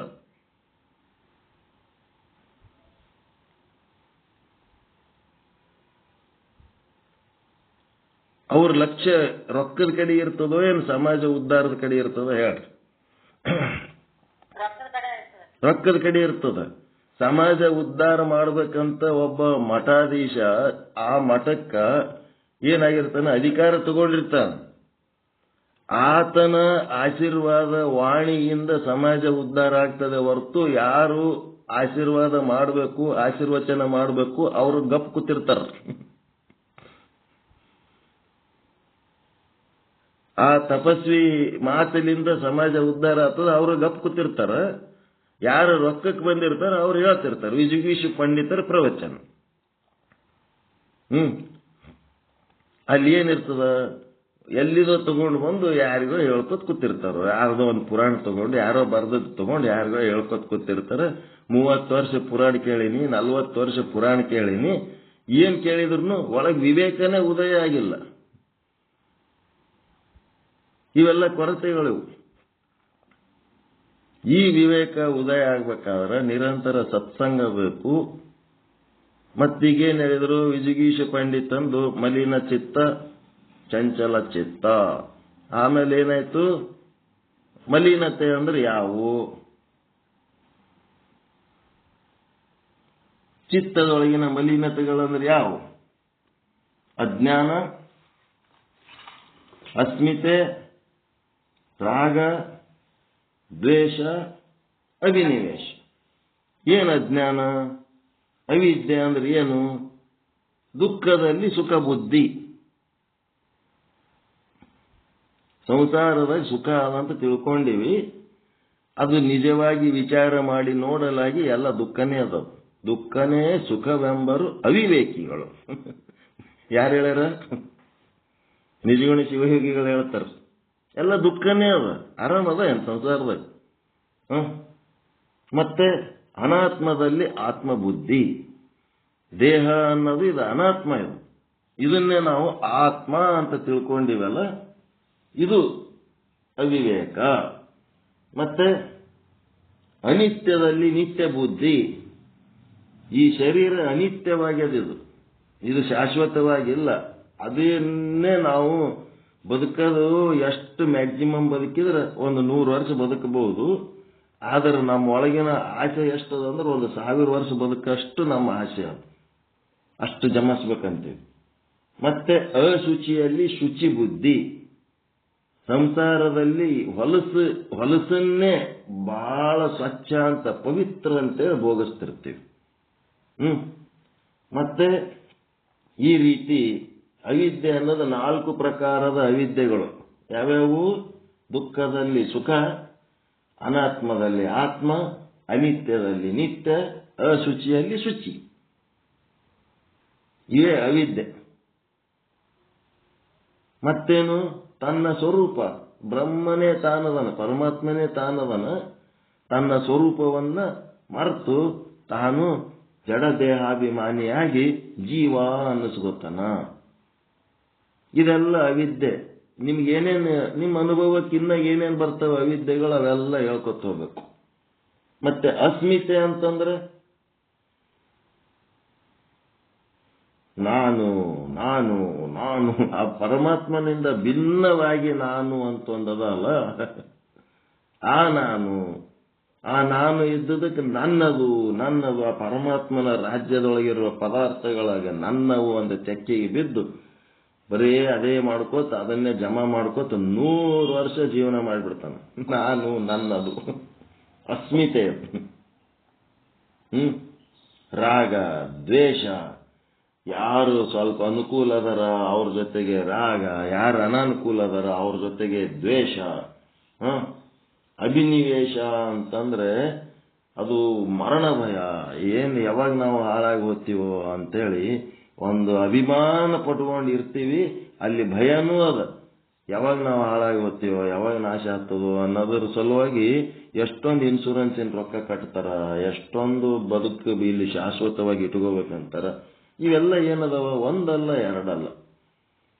ಮಲಿನ ಚಿತ್ತ, ಅವು ಕಾಮ, ಕ್ರೋಧ, ಲೋಭ, ಮೋಹ, ಮದ, ಮತ್ಸರ, ಇವೆಲ್ಲ ನಮಗೆ ಶಕ್ತಿಗಳದವ. ಇವುಗಳನ್ನ ನಾವು ಒಳ್ಳೇದಕ್ಕೆ ಬಳಸ್ಕೋಬೇಕು. ಇವು ಬಿಟ್ಟು ಕೆಟ್ಟ ಕೆಲಸಕ್ಕೆ ಬಳಸ್ತೀವಿ, ಅಯೋಗ್ಯವಾಗಿ ಬಳಸ್ತೀವಿ. ಮತ್ತೆ ನಮ್ಮ ಅಂತಃಕರಣದೊಳಗೆ ಏನು ಮಲಿನತೆಗಳದವ ಅವುಗಳನ್ನ ನಾವು ಅರಿಬೇಕು. ನಮ್ಮೊಳಗೆ ನಾವೇ ಅರಿತುಕೊಂಡು ಅವು ನಮ್ಮ ಮೋಕ್ಷ ಸಾಧನೆಗೆ ಅಡ್ಡಿ ಆಗ್ತವ, ಇವು ಇರಬಾರದು ಅಂತೇಳಿ ಅವುಗಳನ್ನ ಬೇರ್ಪಡಿಸಿ ತಿಳಿದುಕೊಳ್ಳುವಂತಹ ಗುಣ ನಾವು ಕಲಿಬೇಕು. ಮತ್ತೆ ಮಲಿನ ಚಿತ್ತ ಮತ್ತು ಚಂಚಲ ಚಿತ್ತ ಅಂದ್ರೆ ಏನು ಒಂದು ಹಿಡ್ಕೊಂಡಿರ್ತೀವಿ ಅದನ್ನ ಪೂರ್ಗಾಣಿಸ್ಬೇಕು. ಅದನ್ನು ಬಿಟ್ಟು ಮಧ್ಯದಲ್ಲಿ ಆ ಗುರುಗಳು ಚಂದ ಹೇಳ್ತಾರತ್ತ, ಇವ್ರು ಬಿಟ್ಟು ಅಲ್ಲಿ ಹೋಗೋದು, ಈ ಶಾಸ್ತ್ರ ಚಲೋ ಅಂತೇಳಿ ಆ ಶಾಸ್ತ್ರ ಬಿಟ್ಟು ಈ ಶಾಸ್ತ್ರ, ಇವೆಲ್ಲ ವ್ಯತ್ಯಾಸಗಳು ಮಾಡ್ಕೋತ ಹೋದಂಗೆ ಏನಾಗ್ತದಂತಂದ್ರ ಆಯುಷ್ಯದಲ್ಲಿ ಮಾಡಿದ ಸಾಧನೆಗಳು ಅವು ಅಲ್ಲೇ ಉಳಿತಾವ, ಮತ್ತು ನಾವು ಮುಂದೆ ಬೇರೆ ಮಾಡ್ಕೋತ ಹೋಗ್ತೀವಿ. ಹುಡುಕಾಟ ಇರಬೇಕು. ಇದ್ದು ಒಂದು ಯಾವ್ದಕ್ಕರೆ ಒಂದು ಗಟ್ಟಿಯಾಗಿ ಹಿಡ್ಕೊಂಡ್ಬಿಟ್ಟೆವು ಅಂತಂದ್ರ ಏನ್ ಬೇಕಾದ ಹಿಡ್ಕೊಂಡ್ರೆ ಅದ್ರಾಗೆ ನಮಗೆ ಮೋಕ್ಷ ಸಿಗ್ತದೆ. ಅದಕ್ಕೆ ಚಂಚಲ ಚಿತ್ತ ಅನ್ನೋದು ತ್ಯಾಗ ಮಾಡಿ ಇಲ್ಲಿ ತನಕ ಏನ್ ಮಾಡ್ಕೊಂಡು ಬಂದೀವಿ ಇದಕ್ಕಿಂತ ಒಂದು ಶ್ರೇಷ್ಠವಾದದ್ದು ಸಿಕ್ತು, ಇದಕ್ಕಿಂತ ಮತ್ತೊಂದು ಏನೂ ಇಲ್ಲ ಶ್ರೇಷ್ಠ, ನನಗೇನ್ ಬೇಕು ಅದು ಸಿಕ್ತು, ಇದೇ ಬೇಕು ಇದೇ ಸಾಕು ಅಂತೇಳಿ ಒಂದ್ ಕಡೆ ಗಟ್ಟಿಯಾಗಿ ನಿಲ್ಲಬೇಕು. ಅದು ನಿಶ್ಚಲವಾಗಿ ನಿಂತಾಗ ಅಲ್ಲಿ ಸಾಧನೆ ಶುರುವಾಗ್ತದೆ. ನಿಜವಾದ ಸಾಧನೆಯ ಫಲ ಸಿಗ್ತು. ಶ್ರದ್ಧೆ, ಅಭಿಪ್ಸೆ ಎಲ್ಲ ಶರಣಾಗತಿ, ಸತತ ಪ್ರಯತ್ನ ಎಲ್ಲಾನು ಮಾಡ್ಕೊತ ಹೋಗ್ಬೇಕು ನಾವು. ಮಾಡ್ಕೊತ ಹೋದಾಗ ಎಲ್ಲ ಒಳ್ಳೆ ಫಲನೇ ಸಿಗ್ತದ. ಈಗೇನಾಗಬೇಕು? ಮಲಿನ ಚಿತ್ತ ಚಂಚಲ ಚಿತ್ತ, ಚಂಚಲತೆಗಳು ಮಲಿನತೆಗಳು ಪರಿಚಯ. ನಿಮ್ಮ ಚಿತ್ತದೊಳಗಿರುವ ಮಲಿನತೆಗಳು ನಮಗೇನು ಗೊತ್ತಾಗ್ತವೆ? ನಿಮ್ಮೊಳಗಿಂದ ನೀವೇ ನೋಡ್ಕೋಬೇಕು, ನಮ್ಮೊಳಗಿಂದ ನಾವೇ ನೋಡ್ಕೋಬೇಕು. ನಿಮ್ಮೊಳಗಿನ ಚಂಚಲತೆಗೆ ನಾವೇನು ಮಾಡ್ಲಿಕ್ಕಾಗ್ತದೆ? ಆ ಚಂಚಲತೆಯನ್ನ ನೀವು ನೋಡ್ಕೋಬೇಕು. ಇದು ಒಳ್ಳೆಯದಲ್ಲ, ಇದರಿಂದ ನನಗೆ ಭವಿಷ್ಯದಲ್ಲಿ ಒಳ್ಳೆಯದಾಗಲ್ಲ. ಯಾವುದಾದ್ರೂ ಒಂದನ್ನು ಗಟ್ಟಿಯಾಗಿ ಹಿಡ್ಕೊಂಡು ನಾನು ಮುಂದಿನ ಭವಿಷ್ಯದಲ್ಲಿ ದಾರಿ ಕಾಣಬೇಕು ಅನ್ನೋಂಥದ್ದು ಒಂದು ಬರಬೇಕು. ಅದು ಬಂದಾಗ ಈಗೇನಾಯ್ತು? ಈಗ ಈ ಚಂಚಲ ಚಿತ್ತ ಮಲಿನ ಚಿತ್ತ ಆದ ಅಂತೇಳಿ ನಮ್ಮದು ನಾವು ಗೊತ್ತು ಮಾಡ್ಕೊಂಡಿವಿ. ಇದು ಗೊತ್ತು ಆದ್ಮೇಲೆ ಇದನ್ನ ಕಳ್ಕೊಂಡು ನಾವು ನಿರ್ಮಲ ಚಿತ್ತ ನಿಶ್ಚಲ ಚಿತ್ತ ಆಗ್ಬೇಕಾದ್ರೆ ಏನು ಮಾಡಬೇಕು? ಇವೆಲ್ಲ ಬರ್ಬೇಕು ಈ ಎಕ್ಸ್ಪ್ಲನೇಷನ್ ಇಂದ. ಈಗ ನನ್ನೊಳಗೆ ಮಲಿನ ಚಿತ್ತ ಆದ, ಅಜ್ಞಾನ ಆದ, ರಾಗದ್ವೇಷಗಳದವ, ಅಸ್ಮಿತೆ ಆದ, ಕಾಮ ಕ್ರೋಧಾದಿಗಳ ಅರಿಷಡ್ ವರ್ಗಗಳದವ, ಏನೆಲ್ಲ ಅದಾವ, ಅಹಂಕಾರ ದುರಹಂಕಾರ ಆದ. ಇದನ್ನ ನಾನು ಮಲಿನ ಚಿತ್ತವನ್ನ ನಿರ್ಮಲ ಚಿತ್ತ ಮಾಡಬೇಕಾದ್ರೆ ಹೆಂಗ್ ಮಾಡಬೇಕು? ಮುಂಜಾನೆ ಎದ್ದು ಬಾರಿಗೆ ತಗೊಂಡು ಕಸ ಬಳದು ಮನಿ ಸ್ವಚ್ಛ ಮಾಡೋದು ಗೊತ್ತದ. ವಿಮ್ಮ ಏನೇನೋ ಸಾಬೂನ್ ಹಾಕಿ ಪಾತ್ರೆಗಳೆಲ್ಲ ಸ್ವಚ್ಛ ಮಾಡೋದು ಗೊತ್ತಾದ. ರಿನ್ ಸಾಬೂನ್ ಹಾಕಿ ಬಟ್ಟಿ ತೊಳೆಯೋದು ಗೊತ್ತಾದ. ಆದ್ರೆ ಈ ಮಲಿನ ಚಿತ್ತ ಸ್ವಚ್ಛ ಮಾಡ್ಕೊಳ್ಳೋದು ಹೆಂಗ? How to clean? ಇದನ್ನ ಹೆಂಗ್ ಸ್ವಚ್ಛ ಮಾಡ್ತೀರಿ? ನಿಷ್ಕಾಮ ಕರ್ಮ. ನೀವು ಮಾಡುವ ಕೆಲಸಗಳಲ್ಲಿ ಯಾವ ಕಾಮನೆಗಳಿರಬಾರದು, ಪ್ರತಿಫಲ ಅಪೇಕ್ಷೆ ಇರಬಾರದು. ಮತ್ತೆ ಪ್ರತಿಫಲದ ಮೇಲೆ ಅಪೇಕ್ಷೆನೇ ಇಲ್ಲ ಅಂತಂದ್ರೆ ಯಾಕೆ ಮಾಡಬೇಕು ಅಂತೇಳಿ ನಿರುತ್ಸಾಹ ತೋರಬಾರದು. ಏನಾದರೂ ಒಂದು ಮಾಡ್ಕೋತಿರ್ಬೇಕು. ಈ ಶರೀರ ಚಟುವಟಿಕೆಯಿಂದ ಇದ್ರೆ ಅದು ತಿಂದ ಅನ್ನ ಕರಗ್ತದ, ಒಂದಿಷ್ಟು ಸಂಪಾದನೆ ಆಗ್ತದ, ಉಂಡ ಮೇಲೆ ಒಂದಿಟ್ಟು ನಿದ್ದೆ ಬರ್ತದ. ನಾ ಏನು ಮಾಡೇಬಾರ್ದು ಅಂತೇಳಿ ಗಟ್ಟಿಯಾಗಿ ಹಂಗೆ ಸೋಮಾರಿಯಾಗಿ ಕೂತರ ತಿಂದ ಅನ್ನ ಕರಗಂಗಿಲ್ಲ, ಮಲಗಿದ್ರೆ ನಿದ್ದೆ ಬರಂಗಿಲ್ಲ, 4 ಮಂದಿಯಾಗ ಮರ್ಯಾದಿರಂಗಿಲ್ಲ. ಅದಕ್ಕೇನ್ ಮಾಡ್ಬೇಕು? ಯಾವುದು ಅಪೇಕ್ಷೆ ಇರ್ಲಾರ್ದೆ ಕೆಲಸ ಮಾಡ್ಕೋತಿರ್ಬೇಕು ಬೆಳಿಗ್ಗೆಯಿಂದ ಸಂಜೆ ತನಕ. ಅದರ ಫಲ ಏನಕ್ಕಾಗಲ್ಲಕ್ಕ ನನ್ನ ಕೆಲಸ ನಾ ಮಾಡ್ಕೋತಿರ್ಬೇಕಷ್ಟೇ. ಏನು ಎಕ್ಸ್ಪೆಕ್ಟೇಷನ್ ಇರಬಾರ್ದು. ಎಕ್ಸ್ಪೆಕ್ಟೇಷನ್ಸು, ಕಂಪ್ಯಾರಿಸನ್ಸು ಇವೆಲ್ಲ ಬ್ಯಾಡ್ ಹ್ಯಾಬಿಟ್ಸ್. ಯಾರ್ಯಾರ ಜೊತೆಗೆ ನಮ್ಮನ್ನು ಕಂಪೇರ್ ಮಾಡ್ಕೊಂಡು ಅವ್ರ ಮುಂದಾದರೂ ನಾವು ಹಿಂದೆ ಬಿದ್ದೆವು. ನಾ ಇದು ಮಾಡಿದ್ದಕ್ಕೆ ಇದು ಸಿಗಬೇಕು, ಇವೆಲ್ಲ ಪಾಯ್ಸನ್ಸ್. ಅದಕ್ಕೇನ್ ಮಾಡ್ಬೇಕೀಗ? ನಿಷ್ಕಾಮ ಕರ್ಮ ಮಾಡಬೇಕು. ಮತ್ತೆ ಉಪಾಸನೆ ಅಂದ್ರೆ ಒಳಗೆ ಇಟ್ಕೊಂಡು ಹೃದಯದೊಳಗ ಆ ಒಂದು ಚೈತನ್ಯವನ್ನ ಒಳಗೆ ಧರಿಸಿ ಆ ನನ್ನೊಳಗೆ ಪರಮಾತ್ಮ ಅದನಂತೇಳಿ ಭಕ್ತಿ ಮಾಡೋದು ಉಪಾಸನೆ. ಹೊರಗೆ ಬಿಟ್ಟು ಪೂಜೆ ಪಾಠ ಸೇವೆ ಮಾಡೋದು ಕರ್ಮ. ಇವು ನಿಷ್ಕಾಮವಾಗಿ ಮಾಡಬೇಕು. ಏನೇನು ಅಪೇಕ್ಷೆ ಮಾಡುವ ದೇವರಸ್ಲಿಂದ ಸಹಿತ ನಾವೇನು ಬೇಡಬಾರ್ದು. ಏನ್ ಕೊಡಬೇಕು ಕೊಡ್ತಾನ, ಯಾವಾಗ ಕೊಡಬೇಕು ಕೊಡ್ತಾನ. ಅವನ ಮೇಲೆ ವಿಶ್ವಾಸ ಇದ್ರೆ ಬೇಡ ಪ್ರಶ್ನೆನೇ ಬರಲ್ಲ. ಏನೇನ್ ಕೊಡ್ಬೇಕು ಕೊಟ್ಕೋತ ಹೋಗ್ತಾನ. ಹೀಗಾಗಿ ನಿಷ್ಕಾಮ ಕರ್ಮ ನಿಷ್ಕಾಮ ಉಪಾಸನೆಗಳು ಮಾಡಬೇಕು. ನಿಷ್ಕಾಮ ಕರ್ಮ ನಿಷ್ಕಾಮ ಉಪಾಸನೆ ಮಾಡಿದರೆ ಏನಾಗ್ತದ?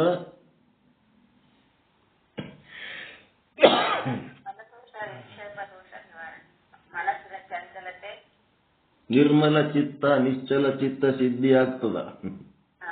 ಹೌದಲ್ಲ? ನಿಷ್ಕಾಮ ಕರ್ಮ ನಿಷ್ಕಾಮ ಉಪಾಸನೆ ಮಾಡಿದರೆ ನಿರ್ಮಲ ಚಿತ್ತ ನಿಶ್ಚಲ ಚಿತ್ತ ಸಿದ್ಧಿ ಆಗ್ತದ. ನಿರ್ಮಲ ಚಿತ್ತ ನಿಶ್ಚಲ ಚಿತ್ತ ಸಿದ್ಧಿ ಆದರೆ ಅಲ್ಲೇನು ಉತ್ಪತ್ತಿ ಆಗ್ತದೆ? ವಿವೇಕ ಉತ್ಪತ್ತಿ ಆಗ್ತದ. ಇದೆಲ್ಲ ಬರ್ಬೇಕು, ಸಿಸ್ಟಮೆಟಿಕ್ ಬರ್ಬೇಕು. ಈಗ ನಮಗ 2 ಜವಾಬ್ದಾರಿಗಳದಾವ. ಈ ನಿಷ್ಮಲ ಚಿತ್ತ ನಿಶ್ಚಲ ಚಿತ್ತ ಮಾಡಿ ವಿವೇಕ ಉತ್ಪತ್ತಿ ಮಾಡಿಕೊಂಡು ವಿರಾಗಿಗಳಾಗಿ ಅವೆಲ್ಲ ಶ್ರವಣ ಮನನ ನಿಧಿಧ್ಯಾಸನ ಮಾಡಿ ಮುಮುಕ್ಷುಗಳಾಗಿ ತತ್ವ ಪದಾರ್ಥ ಸಂಶೋಧನೆ ಮಾಡ್ಕೋತ ಹೋಗೋದು, ಇದು ಒಂದು ಏನದ ವೈಯಕ್ತಿಕ ಸಾಧನೆ, ಆತ್ಮೋನ್ನತಿಯ ಸಾಧನೆ. ಇದು ಒಂದೇ ಜವಾಬ್ದಾರಿ ಅದೇನೆ ನಿಮ್ಮ ಮೇಲೆ.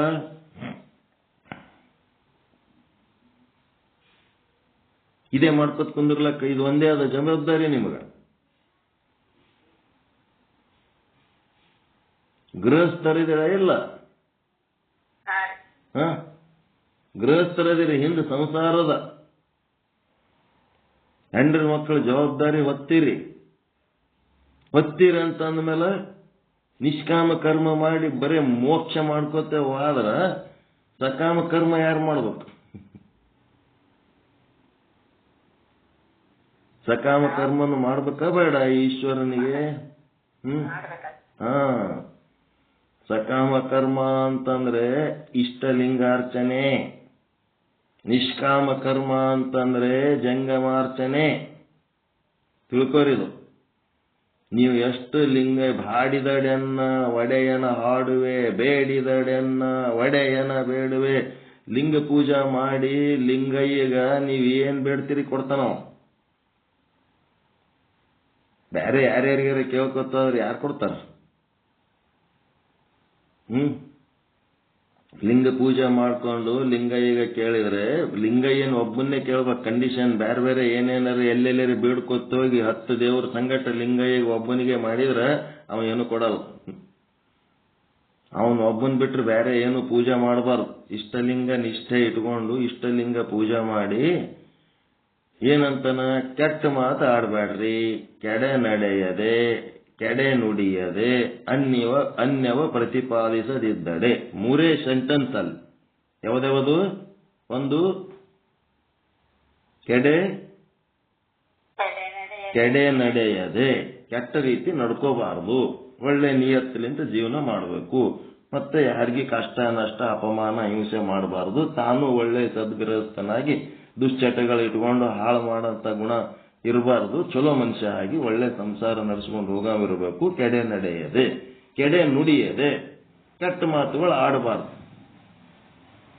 ಇವೆರಡು ಕಂಡೀಷನ್ ಜೊತೆಗೆ ಏನದ ಅನ್ಯವ ಪ್ರತಿಪಾದಿಸದಿದ್ದಡೆ ಅಂತಂದ್ರ ಹಾಡಿದಡೆನ್ನ ಒಡೆಯನ ಹಾಡುವೆ, ಹಾಡಿದನೆನ್ನ ಒಡೆಯನ ಬೇಡುವೆ.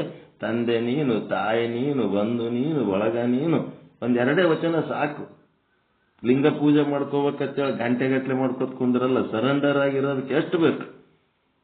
ಹಾಲಲ್ಲದ್ದು ನೀರಲ್ಲದ್ದು ನಿನ್ನ ಧರ್ಮವಯ್ಯ, ಎನ್ನ ವಾಮಕ್ಷೇಮ ನಿನ್ನದಯ್ಯ, ಎನ್ನ ಹಾನಿ ವೃದ್ಧಿ ನಿನ್ನದಯ್ಯ, ಎನ್ನ ಮಾನಾಪಮಾನ ನಿನ್ನದಯ್ಯ. ಬಳ್ಳಿಗೆ ಕಾಯಿ ದಿಮ್ಮಿತ್ತೆ ಕೂಡಲ ಸಂಗಮ ದೇವ. ಕಾಯಿ ಬೇರೆ ಬಳ್ಳಿ ಬೇರೆ ಏನಪ್ಪ? ನೀನೊಂದು ಬಳ್ಳಿ ಇದ್ದಂಗದಿ, ನಾನು ನಿನ್ನೊಳಗೊಂದು ಕಾಯಿ ಇದ್ದಂಗದೀನಿ. ನಾನೇನು ವಜ್ಜಾತೀನೇನಪ್ಪ ನಿನಗ? ನೀನು ಇರಿಸಿದಂತೆ ಇರ್ಪೆನಯ್ಯ, ನೀನು ನುಡಿಸಿದಂತೆ ನುಡಿವೆನಯ್ಯ, ನೀ ನಡೆಸಿದಂತೆ ನಡೆವೆನಯ್ಯ. ಎನ್ನೊಳಗೇನು ಸ್ವತಂತ್ರತೆ ಉಂಟಯ್ಯ ಕೂಡಲ ಸಂಗಮ ದೇವ. ಇಳೆ ನಿಮ್ಮ ದಾನ, ಬೆಳೆ ನಿಮ್ಮ ದಾನ, ಸುಳಿದು ಸೂಸುವ ಗಾಳಿ ನಿಮ್ಮ ದಾನ, ಎತ್ತು ನಿಮ್ಮ ದಾನ, ಬಿತ್ತು ನಿಮ್ಮ ದಾನ, ಸುತ್ತುವರಿದ ಸಾಗರವೆಲ್ಲ ನಿಮ್ಮ ದಾನ. ಎಲ್ಲ ನಿಮ್ಮ ದಾನವನ್ನುಂಡು ಅನ್ಯರನ್ನು ಹೊಗಳುವ ಕುನ್ನಿಗಳ ನೇನೆಂಬೆ ರಾಮನಾಥ ಅಂತ ಪರಮಾತ್ಮನ ಸಂಗಟ ಅನುಸಂಧಾನ ಮಾಡ್ಕೋತ ಪೂಜಾ ಮಾಡ್ಕೊಂಡು ನಿಮ್ಗೆ ಏನಾರ ಬೇಕಿತ್ತಂತಂದ್ರ ಆ ಲಿಂಗಯ್ಯಗ ಬೇಡ್ಲಕ್ಕ ಪರ್ಮಿಷನ್ ಅದ ವೀರಶೈವ ಧರ್ಮದೊಳಗ. ಇಹದಲ್ಲಿ ಭೋಗ, ಸಂಸಾರದೊಳಗ ಭೋಗ ಬೇಕಲ್ಲ. ಮಕ್ಕಳು ಮರಿ ಹಡ್ಕೊಂಡಿರ್ತೀವಿ, ನಾವು ನಿರ್ಮಲ ಚಿತ್ತ ಸಾಧನೆ ಮಾಡಿವಿ, ನಾವು ನಿಶ್ಚಲ ಚಿತ್ತ ಸಾಧನೆ ಮಾಡಿವಿ, ನಮಗ್ ವಿವೇಕ ವೈರಾಗ್ಯ ಸಮಾಧಿ ಷಟ್ ಸಂಪತ್ತಿ ಎಲ್ಲ ಗೊತ್ತದ, ಬಾ ಪ್ರವಚನ ಹೇಳ್ತೀನಿ ಅಂದ್ರೆ ಮಗಳಿಗೆ ಮಾಡ್ಕೊಳ್ಳೋ ಹಳೆ ಮಾಡ್ಕೊತಾನೇನೋ. ಬಂಗಾರ ಇಟ್ಟು ಕೊಡ್ತಿ ಅಂತ ಕೇಳ್ತಾನ, ರೊಕ್ಕ ಇಟ್ಟು ಕೊಡ್ತಿ ಅಂತ ಕೇಳ್ತಾನೆ, ಲಗ್ನ ಹೆಂಗ್ ಮಾಡ್ತಿ ಅಂತ ಕೇಳ್ತಾನೆ. ಅದಕ್ಕೆಲ್ಲ ಬೇಕಿಲ್ಲ. ಇಹದಲ್ಲಿ ಭೋಗ, ಕಟ್ಕೊಂಡು ಹೆಣ್ತಿಗಿನೂ ಭೋಗ ಬೇಕಿಲ್ಲ, ಆಕಿಗೂ ಬಂಗಾರ ರೊಕ್ಕ ಸ್ವಾತಂತ್ರ್ಯ. ನಾವು ಬರೀ ಮೋಕ್ಷ ಮಾಡ್ತೀವಿ ಅಂತ ಹೇಳಿಕೆ ಕೂತ್ರ ಅದಕ್ಕೆ ನಮ್ಮೊಳಗ ಗೃಹಸ್ಥಿ ಜೀವನ ಇದ್ದಕ್ಕ ಸಕಾಮ ಕರ್ಮ ಸಕಾಮ ಉಪಾಸನೆನೂ ಮಾಡಬೇಕು. ಏನ್ ಮಾಡ್ತೀನಿ ನೋಡಪ್ಪ, ಹೆಂಗ್ ಮಾಡ್ತೀನಿ ನೋಡು, ನಿನ್ನ ಜೀವಗಳು ನೀನ್ ಹೆಂಗ್ ರಕ್ಷಣೆ ಮಾಡ್ತಿದಿ, ಹೆಂಗ್ ಉಳಿಸ್ತಿ, ಹೆಂಗ್ ಬೆಳೆಸ್ತಿ, ನಿನಗ್ ಬಿಟ್ಟದ್ದಪ್ಪ ಪರಮಾತ್ಮ. ಇಂಥದೊಂದು ಅವಶ್ಯಕತೆ ಆದ, ನಾನೇನು ಯಾರಿಗೆ ಕೇಳಿಲ್ಲ, ನಿನಗ್ ಕೇಳಕತ್ತೀನಿ, ಏನ್ ಮಾಡ್ತೀನಿ ನೋಡು ಅಂದ್ರೆ ತಿಪ್ಪಿ ಇದ್ದದ್ದು ಉಪ್ಪರಿಗೆ ಮಾಡ್ತಾನ. ಬೆಕ್ಕದ ಸಿಗ್ತದ ಅವನ ಬಲ್ಲಿ. ಕೆಡೆ ನಡೆಯದೆ ಕೆಡೆ ನುಡಿಯದೆ ಅನ್ಯವ ಪ್ರತಿಪಾದಿಸದಿದ್ದಡೆ. ಏನು ಕೊಡನಯ್ಯ ನಮ್ಮ ಲಿಂಗಯ್ಯ, ಏನು ಮಾಡನಯ್ಯ ಕೂಡಲ ಸಂಗಯ್ಯ. ಏನದು ವಚನ.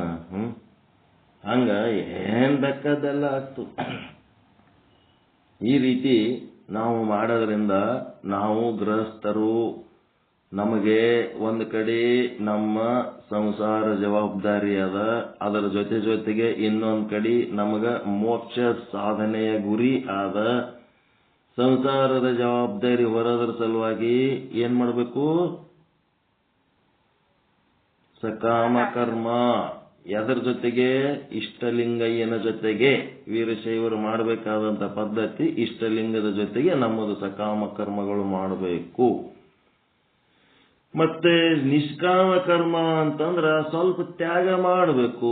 ಜಗತ್ತಿಗೆ, ಜಂಗಮರಿಗೆ, ನೊಂದ ಜೀವಿಗಳಿಗೆ, ಕಷ್ಟದಾಗಿದ್ದವರಿಗೆ, ಮತ್ತೆ ಅವಶ್ಯಕತೆ ಇದ್ದವರಿಗೆ, ಯಾರಿಗಾರೆ ನಮ್ಮಿಂದ ಏನಾರೆ ಒಳ್ಳೇದಾಗ್ತದೇನೋ ಅಂತ. ಅದು ಯಾವುದು? ನಿಷ್ಕಾಮ ಕರ್ಮ ಮಾಡುವವನ ಲಕ್ಷಣ. ನಮಗ ನಿಮಗ ಪರಿಚಯ ಆಗ್ಯದಂದ ಕೂಡ್ಲೇನೆ ಇವ್ರಲಿಂತ ನಮ್ಗೇನು ಉಪಯೋಗ ಆಗ್ತದ, ಇವ್ರ ನಾನು ಹೆಂಗ್ ಬಳಸ್ಕೊಳ್ಳಿ ಅಂತ ನೋಡೋದಲ್ಲ. ನನ್ಲಿಂತ ಇವ್ರಿಗೆ ಏನು ಉಪಯೋಗ ಆಗ್ತದ, ನಾನು ಇವ್ರಿಗೆ ಯಾವ ರೀತಿ ಉಪಯೋಗ ಆಗಲಿ, ಅದು ನಿಷ್ಕಾಮ ಕರ್ಮ. ಈ ರೀತಿ ನಾವು ಸಾಧನೆ ಮಾಡಿಕೊಂಡು ನಿಷ್ಕಾಮ ಕರ್ಮ ಎದಕ್ಕೆ ಮಾಡ್ಬೇಕ್ರಿ? ಮೋಕ್ಷ ಸಾಧನೆಗೆ. ಸಕಾಮ ಕರ್ಮ ಸಂಸಾರ ಜವಾಬ್ದಾರಿಗೆ. ಅದಕ್ಕೂ ಮಹತ್ವ ಕೊಡಬೇಕು, ಇದಕ್ಕೂ ಮಹತ್ವ ಕೊಡಬೇಕು.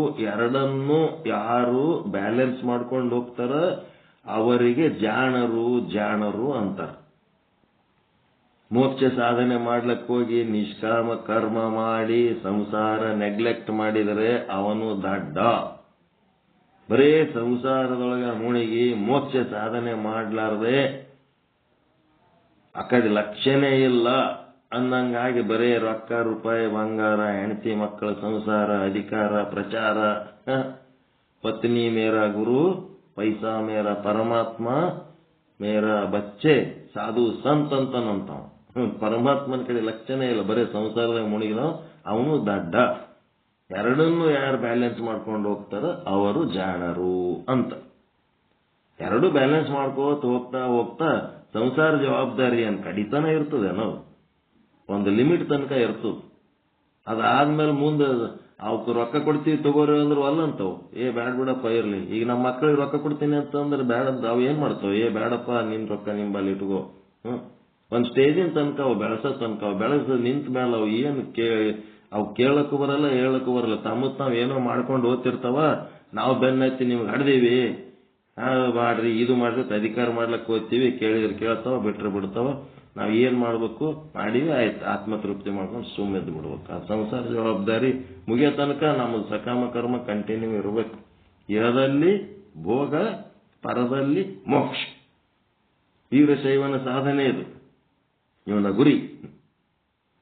ಹಂಗ ಲಿಂಗ ಆಗೋದು ಅಂದ್ರೆ ಪವಿತ್ರವಾದ ಜೀವನ ಮಾಡಬೇಕು, ಜೀವ ಶಿವನಾಗದು. ಹಂಗ ಲಿಂಗ ಆಗದಂದ್ರೆ ಏನು? ಇಹದಲ್ಲಿ ಭೋಗ ಮಾಡುವಾಗ ಪವಿತ್ರವಾದ ಜೀವನ ಮಾಡಬೇಕು. ಮತ್ತೆ ಜೀವ ಶಿವನಾಗದಂತಂದ್ರೆ ಆಧ್ಯಾತ್ಮ ಸಾಧನೆ, ಪರದಲ್ಲಿ ಮೋಕ್ಷ. ವಿವೇಕ ಅನ್ನೋ ಒಂದು ಶಬ್ದ ಹಿಡಿದ ಮೇಲೆ ಇದು ಹಿಂಗೆ ಹೊತ್ತು ಮುಳುಗತನ ಹೇಳಂದ್ರೆ ಹೇಳ್ತೇನೆ ಆ ಶಬ್ದಗಳು. ಏನ್ ಮುಂದೋಗ ಬೇರೆ ಇದೆ ಮೇಡಮ್. ಪೂರ ತುದಿಲಿಂತ ಹೇಳದ್ ಗೊತ್ತಾಯ್ತಿಲ್ಲ ಇದು ಹೆಂಗ್ ಹೇಳ್ಬೇಕಂತ. ಟಿಪ್ಪು ಆ ತುದಿಗೆ ಬಂದ್ಮೇಲೆ ಮತ್ತೇನು ಉಳಿದಿರಬಾರ್ದು. ಗುರುಗಳೇ, ಗಂಗಾಧರ ಗುರುಗಳೇ, ಪೂರ ಹಿಂದಲಿಂತ ಹೋಗ್ಬೇಕು ನಾವು. ಬಡ್ಡಿ ಹಿಡ್ಕೊಂಡು ನಾವು ಗೃಹಸ್ಥರು, ನಮಗೆ ಸಕಾಮ ಕರ್ಮ ನಿಷ್ಕಾಮ ಕರ್ಮ ಎರಡು ಜವಾಬ್ದಾರಿ ಅದಾವ. ಸಕಾಮ ಕರ್ಮ ಲೌಕಿಕ ಭೋಗಕ್ಕಾಗಿ, ನಿಷ್ಕಾಮ ಕರ್ಮ ಪಾರಮಾರ್ಥಿಕ ಮೋಕ್ಷಕ್ಕಾಗಿ ಅಂತೇಳಿ. ಲೌಕಿಕ ಭೋಗಕ್ಕಾಗಿ ಸಕಾಮ ಕರ್ಮ ಹೆಂಗ್ ಮಾಡ್ಬೇಕು? ನಮಗ ಕ್ರಿಯಾ ಗುರು ಕೊಟ್ಟನ ಇಷ್ಟಲಿಂಗ, ಆ ಲಿಂಗಕ್ಕೆ ಬೇಡದು, ಲಿಂಗಕ್ಕೆ ಹೇಳೋದು, ಲಿಂಗಕ್ಕೆ ಕೇಳೋದು, ಅನುಸಂಧಾನ ಮಾಡಿ ಪಡ್ಕೊಳ್ಳೋದು. ನಿಷ್ಕಾಮ ಕರ್ಮ ಅಂತಂದ್ರೆ ಯಾವುದನ್ನು ಅಪೇಕ್ಷೆ ಮಾಡಲಾರ್ದೆ ಕೆಲವೊಂದು ಕೆಲಸಗಳು ಮಾಡೋದ್ರಿಂದ ಮುಂದೆ ನಿರ್ಮಲ ಚಿತ್ತ ನಿಶ್ಚಲ ಚಿತ್ತ ಆಗ್ತದ, ವಿವೇಕ ವೈರಾಗ್ಯ ಹಿಂಗೆಲ್ಲ ಆಗ್ತವ ಅಂತ ಹೇಳ್ಕೊಂಡು ಹೋದ್ರೆ ಅದ್ರ ಮುಂದೆ ನಿಮ್ಗೆ ಕನೆಕ್ಷನ್ ಸಿಕ್ಬಿಡ್ತವೆ.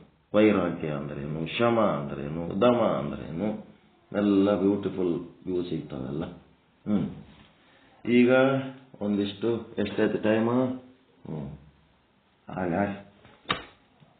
ಚನ್ನಬಸವಣ್ಣವ್ರದ್ದು ಇನ್ನೊಂದು ವಚನ ಹೇಳೋದು.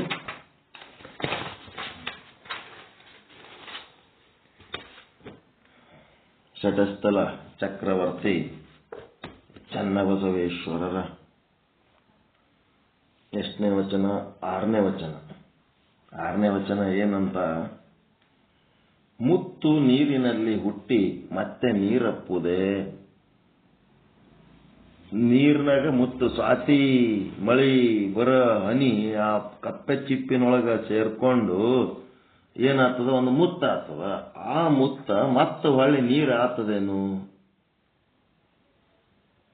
ಮುತ್ತು ನೀರ್ ಆಗ್ತದೇನ್ರಿ? ಮತ್ತೆ ಮುತ್ತು ಎಂದರೆ ನೀರ್ ಆಗ್ತದೇನು? ಆಗಂಗಿಲ್ಲ. ಮತ್ತ ಮುತ್ತಿನಂತ ವಸ್ತುಗಳು ಮಳಿ ಬರಾಗ ಬೀಳ್ತಾವಲ್ಲ, ಮಂಜುಗಡ್ಡೆಗಳು, ಅವು ಮುತ್ತು ಬಿದ್ದಂಗೆ ಬೀಳ್ತಾವಿಲ್ಲ ಅಂಗಳದಾಗ. ಮಳಿ ಬರೋ ಟೈಮ್ನಾಗ ಬೀಳ್ತಾವಲ್ರಿ, ಟಾಣ್ ಟಣ ಟಣ್ ಟಾಣ್ ಟಣ ಟಣ ಬೀಳ್ತಾವಲ್ಲ.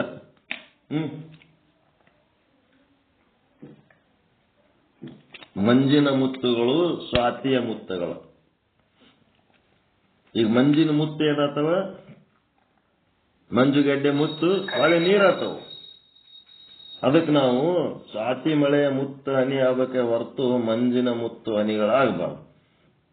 ಅದಕ್ಕೆ ಮುತ್ತು ನೀರಲ್ಲಿ ಹುಟ್ಟಿ ಮತ್ತೆ ನೀರಪ್ಪುದೆ, ಆಗದಾಗಿ ಆಗಂಗಿಲ್ಲ. ಅದಕ್ಕೆ ಗುರು ಕಾರುಣ್ಯದ ಪಡೆದ ಭಕ್ತನು ಮರಳಿ ತನ್ನ ಹಿಂದಣ ಪೂರ್ವಾಶ್ರಮದ ಬೆರೆಸಿದಡೆ ಆಚಾರ ಭ್ರಷ್ಟನಾದ. ಈಗ ನಮ್ಮ ಮಾತುಗಳು, ಕೃತಿಗಳು, ಆಲೋಚನೆಗಳು, ಭಾವನೆಗಳು ನಮ್ಮ ಮೋಕ್ಷ ಸಾಧನೆಗೆ ಅವುಗಳನ್ನ ತಯಾರು ಮಾಡ್ಲಿಕ್ಕತ್ತೀವಿ. ಅದ್ರೊಳಗೆ ವಿವೇಕಿಗಳಾಗಿ ಕೆಟ್ಟದ್ದನ್ನ ತ್ಯಾಗ ಮಾಡಿ ಒಳ್ಳೆಯದನ್ನ ಹಿಡ್ಕೊಂಡು ಮುಂದೆ ಮುಂದೆ ಮುಂದೆ ಮುಂದೆ ಹೋಗ್ಲಕತ್ತೀವಿ. ಹೋಗ್ತಾ ಹೋಗ್ತಾ ಹೋಗ್ತಾ ಮತ್ತೆ ಹೊಳ್ಳಿ ಮೊದಲಿಂದ ಚಾಲು ಮಾಡಿದ್ರೆ ಹೆಂಗದು?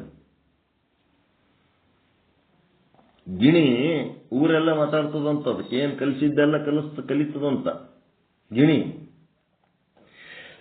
ಅದಕ್ಕೆ ಏನ್ ಕಲಿಸಿದ್ದೆಲ್ಲ ಕಲಿತದ, ಏನೆಲ್ಲ ಹೇಳ್ತದಂತ, ಭವಿಷ್ಯ ಸಹಿತ ಹೇಳ್ತದಂತ. ಹೋಗಿ ಮುಂದ್ ಕೂತ್ ಕೇಳ್ತಾರದು.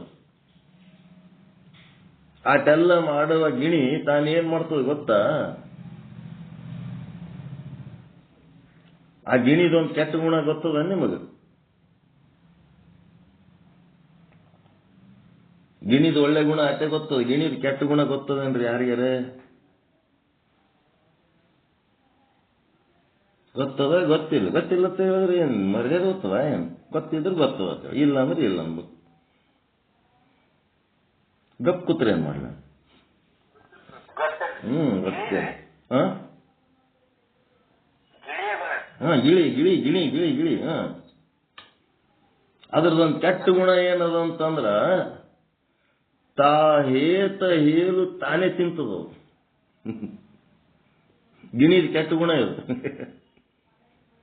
ಅದಕ್ಕೆ ಬೆಕ್ಕದ ಹಣ್ಣು ಹಂಪ್ಲ ಏನೆಲ್ಲ ತಿನ್ನಿಸಿದ್ರು ಮತ್ತದು ತಂದು ತಿನ್ನಕ್ ಬಿಡಂಗಿಲ್ಲ. ಬೇರೆ ಯಾವ ಪ್ರಾಣಿಗಳು ಆ ಪರಿ ಇಲ್ಲ, ಇದು ಒಂದೇ ಹಿಂಗದು. ಗಿಣಿದ ಕೆಟ್ಟ ಗುಣ ಅದು.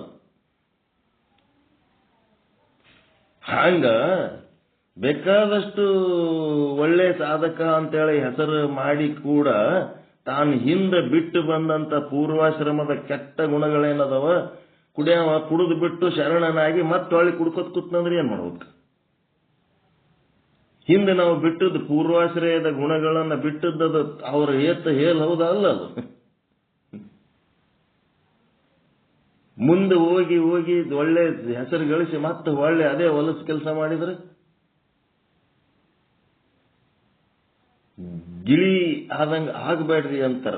ಅದಕ್ಕೆ ತನ್ನ ಪೂರ್ವಾಶ್ರಯವ ಬೆರೆಸಿದೊಡೆ ಆಚಾರ ಭ್ರಷ್ಟ, ಕೆಟ್ಟ ಹೋಗ್ಬಿಟ್ಟವ. ಮತ್ತ ಗುರುದ್ರೋಹಿ, ಲಿಂಗದ್ರೋಹಿ, ಜಂಗಮದ್ರೋಹಿ, ಪಾದೋದಕ ಪ್ರಸಾದ ದ್ರೋಹಿ, ಇಂತಿ ಷಡ್ವಿಧ ದ್ರೋಹ ಬಗೆದು ಬಂದುದೆಂದರಿಯದವಂಗೆ ಕುಂಬಿ ಪಾತಕ ನಾಯಕ ನರಕ ತಪ್ಪದು ಕೂಡಲ ಚನ್ನ ಸಂಗಮ ದೇವ. ದೊಡ್ಡದೊಂದು ನರಕ ಅನುಭವಿಸ್ತಾನವ. ಈಗ ವಿಚಾರ ಸಾಗರ ತಿಳ್ಕೊಂಡ ಮೇಲ ಮಾರುತಿ ಆಗ್ಬೇಕು, ಮಂಗ್ಯ ಹೋಗಿ ಮಾರುತಿ ಆಗ್ಬೇಕು. ವಿಚಾರ ಸಾಗರ ತಿಳಿದ ಮೇಲೂ ಮಂಗ್ಯನೇ ಆಗಿದ್ದನಂತಂದ್ರೆ ಏನ್ ಮಾಡ್ಬೇಕು? ವಿಚಾರ ಸಾಗರ ತಿಳಿಲಾರ್ದ ಮಂಗ್ಯ, ವಿಚಾರ ಸಾಗರ ತಿಳಿದ ಮಂಗ್ಯ. ತಿಳಿಲಾರ್ದ ವಿಚಾರ ಸಾಗರ ತಿಳಿಲಾರ್ದ ಮಂಗ್ಯಾಗ ಮೂಡನಿಗೆ ಕೇಳಿಲ್ಲ ಅಂತ. ಅವನಿಗೆ ಗೊತ್ತೇ ಇಲ್ಲ ಹೆಂಗಿರ್ಬೇಕಂತೇಳಿ ಅವನಿಗೆ ಕ್ಷಮಿಸ್ತದ ಸಮಾಜ. ಎಲ್ಲ ತಿಳಿದವ ತಪ್ಪು ಮಾಡಿದ್ನಂತಂದ್ರೆ ಅವನಿಗೆ ನರಕ ಆಗ್ತದ ಇಲ್ಲ?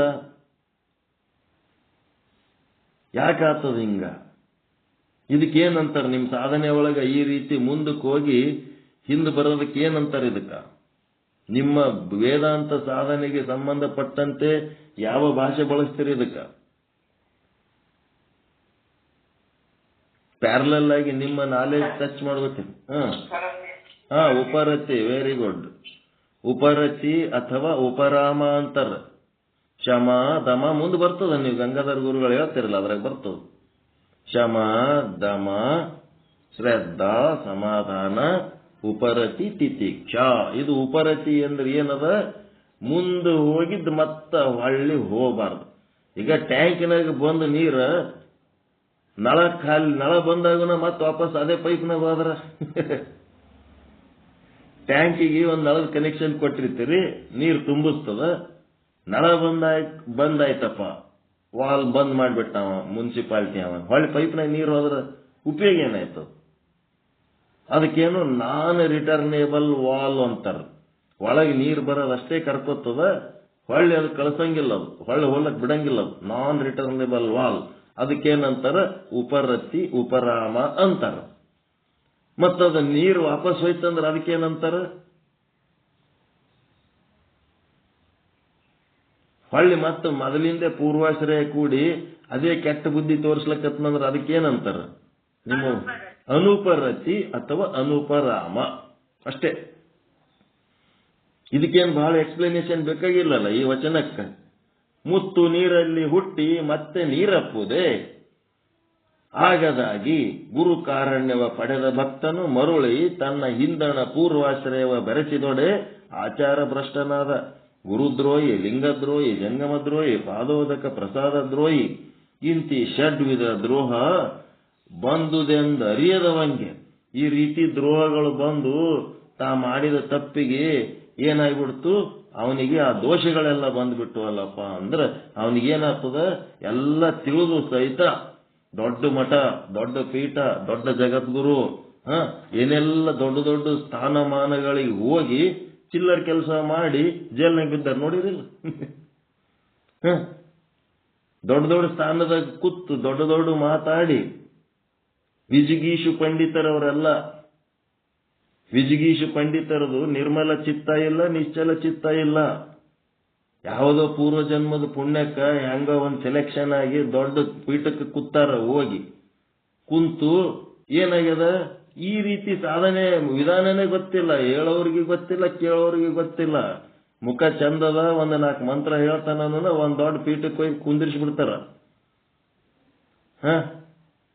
ಆ ಪೀಠಕ್ಕೆ ಕೂತ ಮೇಲೆ ವಿಜಿಗೀಷಿ ಪಂಡಿತರು ನಿರ್ಮಲ ಚಿತ್ತ ನಿಶ್ಚಲ ಚಿತ್ತ ಇಲ್ಲದವರು ಎಲ್ಲರ ಒಂದ್ ಕಡೆ ಎಷ್ಟು ಅದನ್ನ ಅದಿಮಿಟ್ಟುಕೊಂಡ್ರು ಸಹಿತ ಎಲ್ಲರ ಒಂದ್ ಕಡೆ ಅದು ಮುಖ ತೋರಿಸ್ತದ ಇಲ್ಲ? ಅದು ಒಳಗಿಂದು ಕೆಟ್ಟ ಬುದ್ಧಿ, ಮಲಿನ ಚಿತ್ತ, ಚಂಚಲ ಚಿತ್ತ ಎಲ್ಲರ ಒಂದ್ ಕಡೆ ತೋರಿಸ್ತದ ಅದು. ಒಳಗೆ ಇಲ್ಲದಂಗೆ ಮಾಡ್ಕೋಬೇಕು. ನಿಷ್ಕಾಮ ಕರ್ಮ ಉಪಾಸನೆಗಳನ್ನ ಮಾಡಿ ನಿರ್ಮಲ ಚಿತ್ತ ನಿಶ್ಚಲ ಚಿತ್ತ ಮಾಡಿ ವಿವೇಕಿಗಳಾಗಿ ವಿರಾಗಿಗಳಾದಾಗ ಮುಂದದು ಮೋಕ್ಷಕ್ಕ ದಾರಿ ಸಿಗ್ತದೆ. ಇನ್ನ ಮೋಕ್ಷ ಅಂದ್ರೆ ಮೋಕ್ಷಕ್ಕ ದಾರಿ ಸಿಗೋದಕ್ಕೆ ಇನ್ನ ಬಹಳ ದೂರ ಅದ. ಶಮ ಆಗ್ಬೇಕು, ದಮ ಆಗ್ಬೇಕು, ಶ್ರದ್ಧಾ ಆಗ್ಬೇಕು, ಸಮಾಧಾನ ಆಗ್ಬೇಕು, ಉಪರತಿ ಆಗ್ಬೇಕು, ತಿತಿಕ್ಷ ಆಗ್ಬೇಕು, ಆಮೇಲೆ ಮುಮುಕ್ಷತ್ವ ಮೋಕ್ಷ ಬೇಕು ಅಂತ ಅವಾಗ ಅವನಿಗೆ ಇಚ್ಛೆ ಆಗ್ತದೆ. ಅಂಥದ್ದೆಲ್ಲ ಏನೂ ಮಾಡ್ಲಾರ್ದೆ ಸುಮ್ಮನೆ ಸೀದಾ ತಲೆ ಮೇಲೆ ಕಾಲಿಟ್ಟು ಅವನ ನೀರು ಹಾಕಿ ಅವನ ಮಂತ್ರ ಹೇಳಿ ಪೀಠಕ್ಕೆ ಕುಂದಿರಿಸಿ ಒಂದು 100 ಮಂದಿ ಕೂಡಿ ಅವನಿಗೊಂದು ಹೊಸ ಹೆಸರು ಇಡ್ತಾರ. ಅವನೇನೋ ಪೂರ್ವದ ಆಶ್ರಮದ ಹೆಸರತ್ತ ಈಗಿನ ಹೆಸರತ್ತ ಯಾವುದೋ ಒಂದು ಹೊಸ ಹೆಸರು ಇಟ್ಕೊಂಡು ಅವನ ಅಧಿಕಾರ ಮಾಡ್ಕೊತ ಹೋಗ್ತಾನ. ಒಳಗೆ ನಿರ್ಮಲ ಚಿತ್ತ ನಿಶ್ಚಲ ಚಿತ್ತ ಇರಲಿಲ್ಲ ಅಂದ್ರೆ ಎಲ್ಲರೇ ಅದು ಕೆಟ್ಟ ಗುಣ ಹೊರಗೆ ಬೀಳುತ್ತದ. ಅವಾಗ ಜೈಲಿಗೆ ಹೋಗ್ತಾರ ಅವ್ರು. ನಾಯಕ ನರಕ, ಕುಂದೀಪಾಕಿ ನಾಯಕ ನರಕ. ಜೈಲ್ನಾಗ ಅದರಲ್ರಿ ದೊಡ್ಡ ದೊಡ್ಡ ಮಠದ ಸ್ವಾಮಿಗಳು ಒಂದಿಷ್ಟು ಮಂದಿ ವಿಷ ಕೂಡ ಸತ್ತು ಹೋಗ್ತಾರ.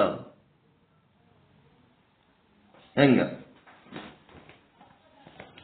ಅದ್ರಾಗ ಏನಂದ್ರೆ ಪ್ರಾಮಾಣಿಕತೆ ಇರ್ಬೇಕು. ಏನಪ್ಪ ಒಂದು ಹಂಗ ಸಮಸ್ಯೆ ಆಗ್ಲಕತ್ತು, ಚಂಚಲತೆ ಆಗ್ಲಕತ್ತು ಅಂದ್ರೆ ಪ್ರಾಮಾಣಿಕವಾಗಿ ತನ್ನ ಕಷ್ಟವನ್ನ ಭಕ್ತರಿಗೆ ಹೇಳ್ಕೋಬೇಕು. ಈಗ ಆದರ್ಶ ಪ್ರಾಮಾಣಿಕತೆ ಕೆಲವೊಂದು ಅಂಥವು ಇರ್ತಾವಲ್ಲ, ಅದರಾಗೂ ಕೆಲವೊಂದು ಬಹಳ ಒಳ್ಳೆ ಅನ್ನದಾನೇಶ್ವರ ಶಿವಾಚಾರ್ಯರಂತ ಅದರ ಈಗ ಅದರ ದೋರನಹಳ್ಳಿ ಅಂತ ಬರ್ತದೆ. ಇಲ್ಲಿ ಶಾಪುರ ಮತ್ತು ಸುರಪುರದ ಮಧ್ಯದಲ್ಲಿ ಬರ್ತದೆ. ಬಂದ ಹೊತ್ನಾಗ ಏನಾಗ್ಬಿಡ್ತು, ಅವ್ರಂಗ ಪ್ರವಚನ ಹೇಳೋರು ಯಾರೂ ಇಲ್ಲ. ಇಲ್ಲಿ ತನಕ ಎಲ್ಲಿ ಕೇಳೇ ಇಲ್ಲ ನಾವು. ಅಷ್ಟು ಚಲೋ ಪ್ರವಚನ ಹೇಳ್ತಾರ. ಬಹಳ ಒಳ್ಳೆ ಸಾಧಕರು, ಬರೀ ಕಲಾವಿದರು ಅಲ್ಲ, ಒಳ್ಳೆ ಸಾಧಕರು, ಅದ್ಭುತ.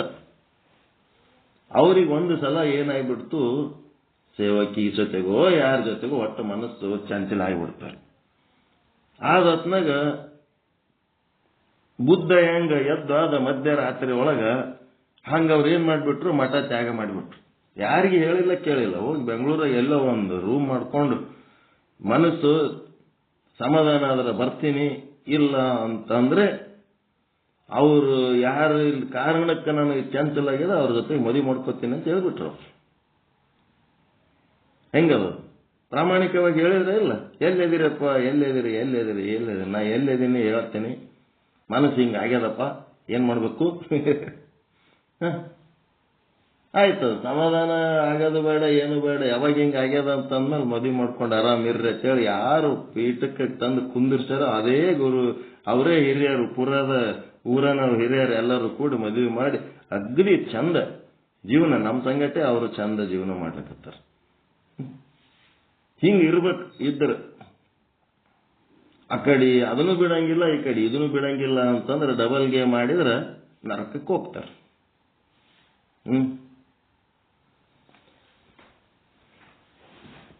ಆಮೇಲೆ ಇನ್ನೂ ಒಂದು ನಿಮ್ಗೆ ಹೇಳ್ಬೇಕೇನಪ್ಪ ಅಂದ್ರೆ, ಎಷ್ಟು ದಿವಸ ಆಯ್ತು ಹೇಳ್ಬೇಕನ್ಲಕತ್ತೀನಿ, ಎಲ್ಲ 60 ವರ್ಷ 70 ವರ್ಷನ ವಯಸ್ಸಾದವ್ರು ಇರ್ತಾರಲ್ಲ, ಇಂಥವ್ರು ಏನಂದ್ರ ನಮ್ಮದು ಜೀವನ ಹೆಂಗಿರ್ತದಂದ್ರ, ಮಲ್ಕೊಂಡಾಗ ಎಚ್ಚರ ಇದ್ದಾಗ 100% ಬ್ಲಡ್ ಸಪ್ಲೈ ಇರ್ತದೆ ಬಾಡಿ ಒಳಗೆ. ಎಚ್ಚರ ಇದ್ದಾಗ ಜಾಗೃತಾವಸ್ಥೆ ಒಳಗೆ ಹೇಳ್ಬೇಕತ್ತೀನಿ, ಮಿಸ್ ಆಗ್ಲಕತ್ತದ. ಅದು ಸ್ವಲ್ಪ ಇವತ್ತು ನೆನಪು ಬಂತು. ಆ ಮಲ್ಕೊಂಡು ನಿದ್ದೆ ಮಾಡ್ತಿರ್ತೀರಲ್ಲ, ಒಂದೇ ಸಲ ನಿದ್ದೆ ಹತ್ತದೇನು ಮಕ್ಕೊಂಡು ಕೂಡ್ಲೆ ಒಂದೇ ಸಲ ನಿದ್ದೆ ಹತ್ತದೇನ್ರಿ ಹಿಂಗ್ ಮಲ್ಗುನ? ಜಾಗೃತಾವಸ್ಥೆಯಿಂದ ಸುಷುಪ್ತಾವಸ್ಥೆಗೆ ಹೋಗ್ಬಿಡ್ತೀರ ಏನು?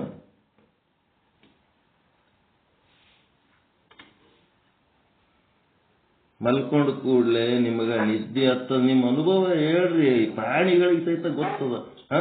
ಮನುಷ್ಯರು ನೀವು ಬಾಯಿ ತೆಗೆದು ಹೇಳಕ್ ಏನಾಗ್ಯದ? ನಿದ್ದೆ ಯಾವ ಅವಸ್ಥೆ ಒಳಗೆ ಗೊತ್ತೀರಿ? ಜಾಗೃತಾವಸ್ಥೆಯಿಂದ ಮಲಗಿದ್ಮೇಲೆ ಯಾವ್ದ್ರಾಗ ಗೊತ್ತೀರಿ? ಸ್ವಪ್ನಾವಸ್ಥೆ ಗೊತ್ತೀರಿ. ಸ್ವಪ್ನ ಕನಸು ಕಾಣ್ತಿರ್ತೀರಲ್ಲ, ಸ್ವಪ್ನ. ಇನ್ನ ಏನಾಗ್ತದ, ಮನಸ್ಸು ಏನ್ ಮಾಡ್ತದ, ಎಚ್ಚರಿರ್ತದಲ್ಲ, ಅದರ ಸಲುವಾಗಿ ಬ್ರೇನ್ ವರ್ಕ್ ಮಾಡ್ತಿರ್ತದ.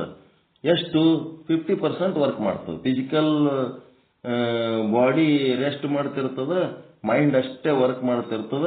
ಅದು ಎಷ್ಟು 50%, ಅಂದ್ರೆ ಬ್ಲಡ್ ಸಪ್ಲೈ ಎಷ್ಟದ ಬರೀ 50% ಇರ್ತದೆ ಬ್ರೈನಿಗೆ. 50% ಬ್ಲಡ್ ಸಪ್ಲೈ ಇರುವಾಗ ಕನಸು ಬೀಳುತ್ತದೆ. 100% ಇದ್ದಾಗ ಜಾಗೃತಾವಸ್ಥೆ ವ್ಯವಹಾರಗಳು ಮಾಡ್ತಾರೆ. ಮುಂದೆ ಪೂರ್ತಿ ಸುಷುಪ್ತಾವಸ್ಥೆಗೆ ಹೋದ್ರೆ ಅಂದ್ರೆ ಎಷ್ಟು ಪರ್ಸೆಂಟ್ ಇರ್ತದೆ ಬ್ಲಡ್ ಸಪ್ಲೈ ಬ್ರೈನಿಗೆ?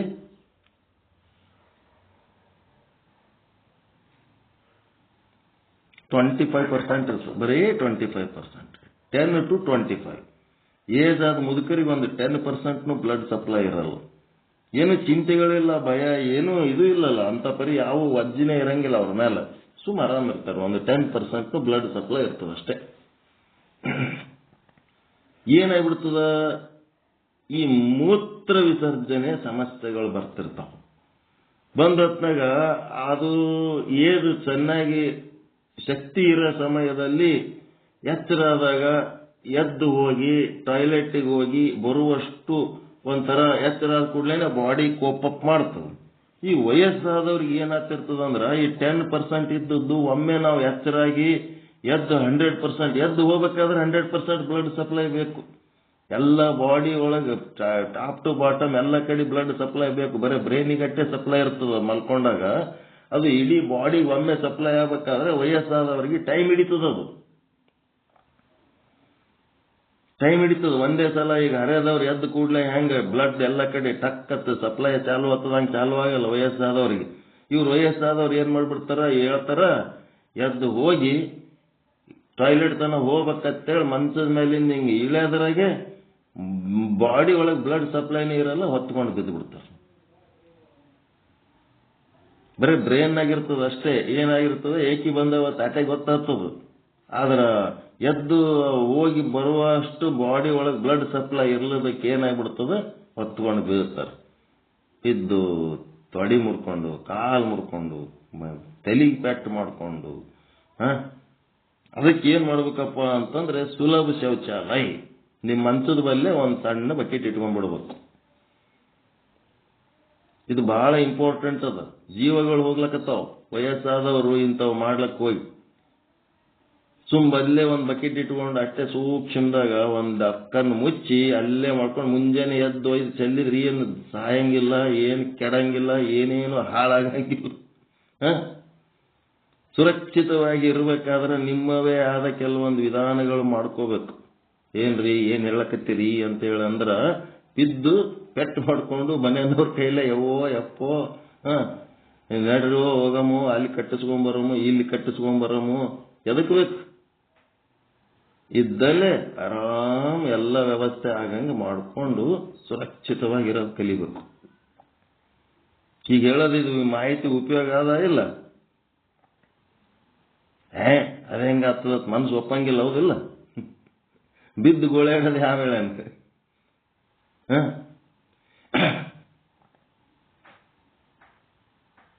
ಏನಂತೀರಿ? ಜೀವನ ಸುರಕ್ಷಿತ ಇರೋದು ಬಹಳ ಮುಖ್ಯ ಅದ ಬ್ರಹ್ಮಜ್ಞಾನದಕ್ಕಿಂತ. ಇಲ್ಲೆಲ್ಲ ಬಿದ್ದು ಪೆಟ್ ಮಾಡ್ಕೊಂಡು ದವಾಖಾನಿಗೆ ಹೋಗಿ ಕೆಲವೊಂದು ಸಕ್ಸಸ್ ಆಗ್ತವ ವಯಸ್ಸಾದ್ಮೇಲೆ. ಕೆಲವೊಂದು ಸಾರಿ ಏನಾಗ್ತದ, ಆ ಕಡೆ ಚಂದ ಬದುಕಂಗೂ ಇಲ್ಲ, ಈ ಕಡೆ ಸಾಯಂಗೂ ಇಲ್ಲ. ಗೋಳಾಟ. ಆಮೇಲೆ ಏನಾಗ್ತದ, ಈ ವಯಸ್ಸಾದ ಮುದುಕರ ಗೋಳಾಟ ಹಿಂಗೆ ಇರೋದೆ ಅಂತೇಳಿ ಫಸ್ಟ್ ಒಂದು 4 ದಿನ ಕೇರ್ ಮಾಡ್ತಾರೆ. ಆಮೇಲೆ ತಿಂಗಳನ್ಗಟ್ಲೆ ಹಂಗೆ ಬಿದ್ರೆ ಯಾರು ಮಾಡ್ತಾರೆ, ಯಾರು ನೋಡ್ತಾರೆ? ನಿಮ್ಮ ಜೀವ, ನಿಮ್ಮ ಶರೀರ ಚಂದ ಸುರಕ್ಷಿತ ಇಟ್ಕೊಳ್ಳೋದು ಬಹಳ ಮುಖ್ಯ. ಒಂದು ಸಣ್ಣದೊಂದು ಬಕೀಟ, ಏನಾರೇ ಒಂದು ಮುಚ್ಚಾಳಿರೋಂಥದ್ದು ಒಂದು ಡಕ್ಕನಿರೋಂದು ಬಕೀಟ್ ಇಟ್ಕೊಂಡು ಚಂದ ಆರಾಮ್ ಮಂಚದ ಬಲ್ಲೇ ನಿಮ್ದೆಲ್ಲ ವ್ಯವಸ್ಥೆ ಮಾಡ್ಕೊಳ್ಳಂಗೆ ಇಟ್ಕೋಬೇಕು. ವಯಸ್ಸಾದ ಮುದುಕರು ಅವಸರ ಮಾಡಿ ಎದ್ದು ಹೋಗಿ ಏನಾರ ಮಾಡ್ಕೊಳ್ಳೋದು ಬಹಳ ಡೇಂಜರ್ ಕೆಲಸ. ಅದು ಕೇರ್ಫುಲ್ ಆಗಿರ್ಬೇಕು. ಏನ ಹೇಳಕತ್ತಿದ್ರು ಗಂಗಾಧರ ಗುರುಗಳು? ಏನು ಹೇಳಕತ್ತೀರಿ? ಏನೋ ಶಬ್ದ. ವಯಸ್ಸಾದ್ಮೇಲೆ ಯಾರಿಗೆ ಯಾರು ನೋಡ್ತಾರ, ಯಾರಿಗೆ ಯಾರು ಮಾಡ್ತಾರ? ಎಲ್ಲರೂ ಕೈಕಾಲು ಗಟ್ಟಿದ್ರೆ ಕೆಲಸಗಳು ಮಾಡಕ್ ಯಾರು ಇಲ್ದಾಗ ಒದ್ದಾಡ್ತಿರ್ತಾರ. ಒಬ್ರು ಯಾರ್ಯಾರು ಹಂಗೆ ಬಿದ್ರ ಅಂತಂದ್ರ ಏನಾಗಬಾರ್ದು ಪರಿಸ್ಥಿತಿ.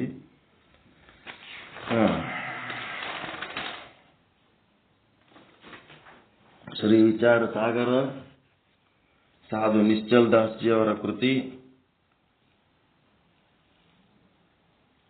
ತರಂಗ 5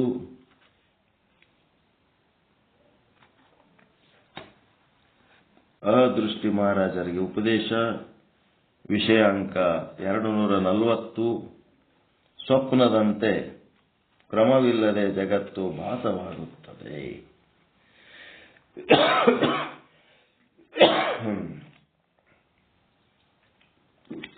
ಸ್ವಪ್ನದಂತೆ ಕ್ರಮವಿಲ್ಲದೆ ಜಗತ್ತು ಭಾಸವಾಗುತ್ತದೆ ಅನ್ನಂಥದ್ದು ಏನ್ ಮಾಡ್ಯಾರ? ಬೇರೆ ಬೇರೆ ದಾರ್ಶನಿಕರು ಯಾವ ರೀತಿ ಹೇಳ್ಯಾರ ಅನ್ನೋಂಥದ್ದು 152ನೇ ಚೌಪಾಯಿ ಒಳಗೆ ಸ್ವಪ್ನ ಪ್ರಪಂಚ ಕ್ರಮವಿಲ್ಲದೆ ತೋರುತ್ತದೆ.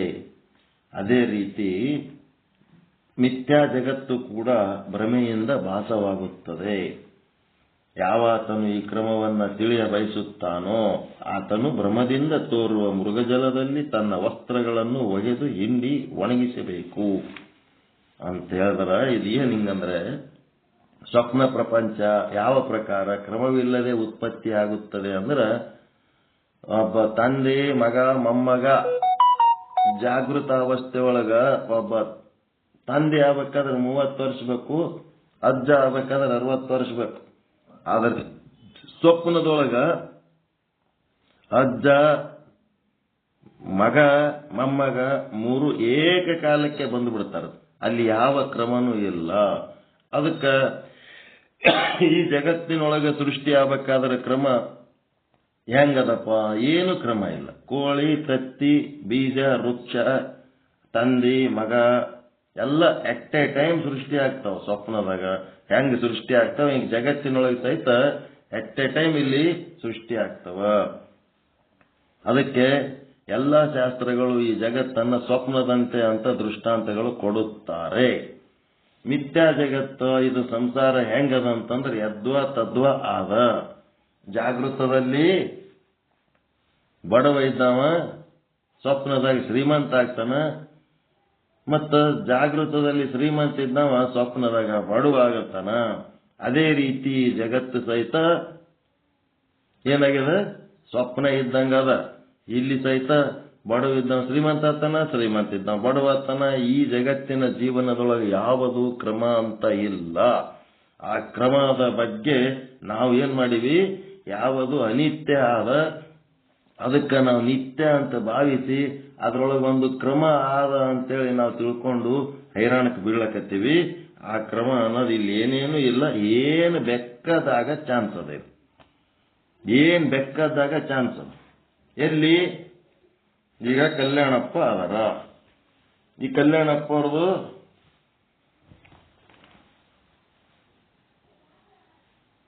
ಸತ್ಯತ್ವ ಏನದ? ಇಲ್ಲಿ ಬ್ರಹ್ಮ ಅನ್ನೋದು ಸತ್ಯ ಹೌದಾ ಇಲ್ಲ? ಕಲ್ಯಾಣಪ್ಪ ನಾಮರೂಪ ನಿತ್ಯ ಅದ. ಈ ಕಲ್ಯಾಣಪ್ಪ ಬ್ರಹ್ಮತ್ವದಿಂದ ಕಲ್ಯಾಣಪ್ಪ ಅಂತ ತಿಳ್ಕೊಳ್ಳಕ್ಕೆ ಎಷ್ಟೊತ್ತು ಬೇಕು? ಕಲ್ಯಾಣಪ್ಪ ಬ್ರಹ್ಮ ಅದ. ಜ್ಞಾನಿಯ ದೃಷ್ಟಿಯಲ್ಲಿ ಬ್ರಹ್ಮನೇ. ಈಗ ಕಲ್ಯಾಣಪ್ಪ ಅಂತ ತಿಳ್ಕೊಳ್ಳಕ್ಕೆ ಎಷ್ಟೊತ್ತು ಬೇಕು? ಒಂದು ಕ್ಷಣ. ಬ್ರಹ್ಮನನ್ನ ಮರೆತದ್ದಕ್ಕ ಕಲ್ಯಾಣಪ್ಪ ಆಗಿಬಿಟ್ರು ಅವರು. ಹೌದಾ ಇಲ್ಲ? ಯಾವುದರ ಅಜ್ಞಾನದಿಂದ ಯಾವುದು ತೋರುತ್ತಿದೆಯೋ ಅದರ ಜ್ಞಾನದಿಂದವೇ ಅದು ಬಾಧವಾಗುತ್ತದೆ. ಈಗ ಕಲ್ಯಾಣಪ್ಪ ಬಾಧ ಮಾಡಬೇಕಲ್ಲ. ಬ್ರಹ್ಮದ ಅಜ್ಞಾನದಿಂದ ಕಲ್ಯಾಣಪ್ಪ ತೋರ್ಲಕತ್ತಾರ. ಈಗ ಬ್ರಹ್ಮದ ಜ್ಞಾನದಿಂದ ಕಲ್ಯಾಣಪ್ಪ ಬಾಧ ಮಾಡ್ಬೇಕಾಗ. ಹೌದಿಲ್ಲ? ಕ್ಷಣ ಭಂಗುರ. ಇದು ಆಗೋದಕ್ಕೆ ಎಷ್ಟು ಬೇಕು? ಒಂದು ಕ್ಷಣ. ಕ್ಷಣಭಂಗುರ ವಹ ಕನಸಿನ ಬಾಳು. ಏನಾಯ್ತೀಗ ಬ್ರಹ್ಮನ ಆಗಿರುವಂತ ಕಲ್ಯಾಣಪ್ಪ ಏನ್ ಮಾಡ್ಯಾರ? ಈಗ ಬ್ರಹ್ಮ ಹೋಗಿ ಕಲ್ಯಾಣಪ್ಪ ಆಗಿ ಕಲ್ಯಾಣಪ್ಪನ ಬದುಕು ನಡೆದಿಲ್ಲ ಅಲ್ಲಿ.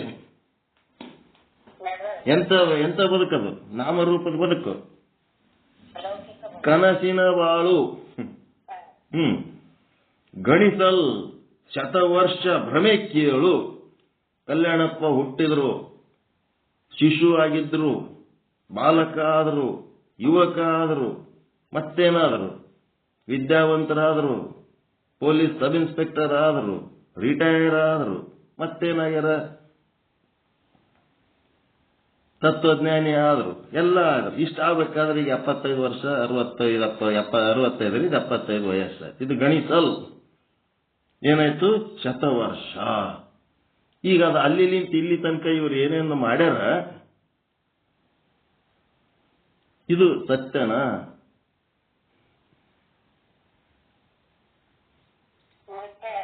ಭ್ರಮೆ ಕೇಳು.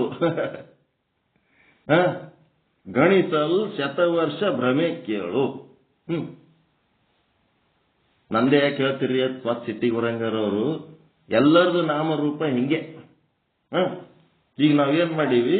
ಬ್ರಹ್ಮ ಅನ್ನೋದ ಮರ್ತು ಒಂದು ಕ್ಷಣದಾಗ ನಾವು ಇಷ್ಟು ಮಾಡೀವಿ. ಈಗ ಗದ್ಲ ನಾಮರೂಪಕ್ಕೆ ಬೆನ್ನತ್ತಿ ಭ್ರಮೆ ಕೇಳು.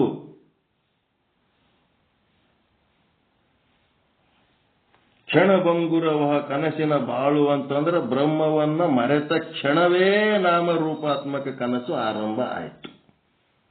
ಆಗ ಏನಾಯ್ತು? 100 ವರ್ಷ ಅದೇ ಭ್ರಮೆ ಒಳಗೆ ಬದುಕುವುದಾಯ್ತು. 100 ವರ್ಷದೊಳಗೆ ಬದುಕಿ ಅಂತಿ ಬಗೆ ದೋರದ ನಿನ್ನಲ್ಲಿ. ಮತ್ತ ಇದ್ರೊಳಗೆ ಏನರೇ ಕ್ರಮ ಆದೇನಂತಂದ್ರ ಏನರೇ ಗೊತ್ತಿತ್ತೇನ್ ಮೊದಲು ಹಿಂಗೆಲ್ಲ ಆಗ್ತೀರಿ ಅಂತ? ಕಲ್ಯಾಣಪ್ಪವ್ರಿಗೆ ಗೊತ್ತಿತ್ತೇನ್ರಿ ಮೊದಲು ಏನೇನ್ ಆತೀವಿ ಅಂತ? ಮೊದಲೇ ಏನ್ ಯಾರಿಗೂ ಗೊತ್ತಿಲ್ಲ. ಮುಂದೆ ಏನ್ ಆತೀವಿ ಅಂತ ಏನೂ ಗೊತ್ತಿಲ್ಲ. ಹೊತ್ತು ಮುಳುಗತನ ಏನಾತ ಏನು ಕ್ರಮನೇ ಇಲ್ಲದು.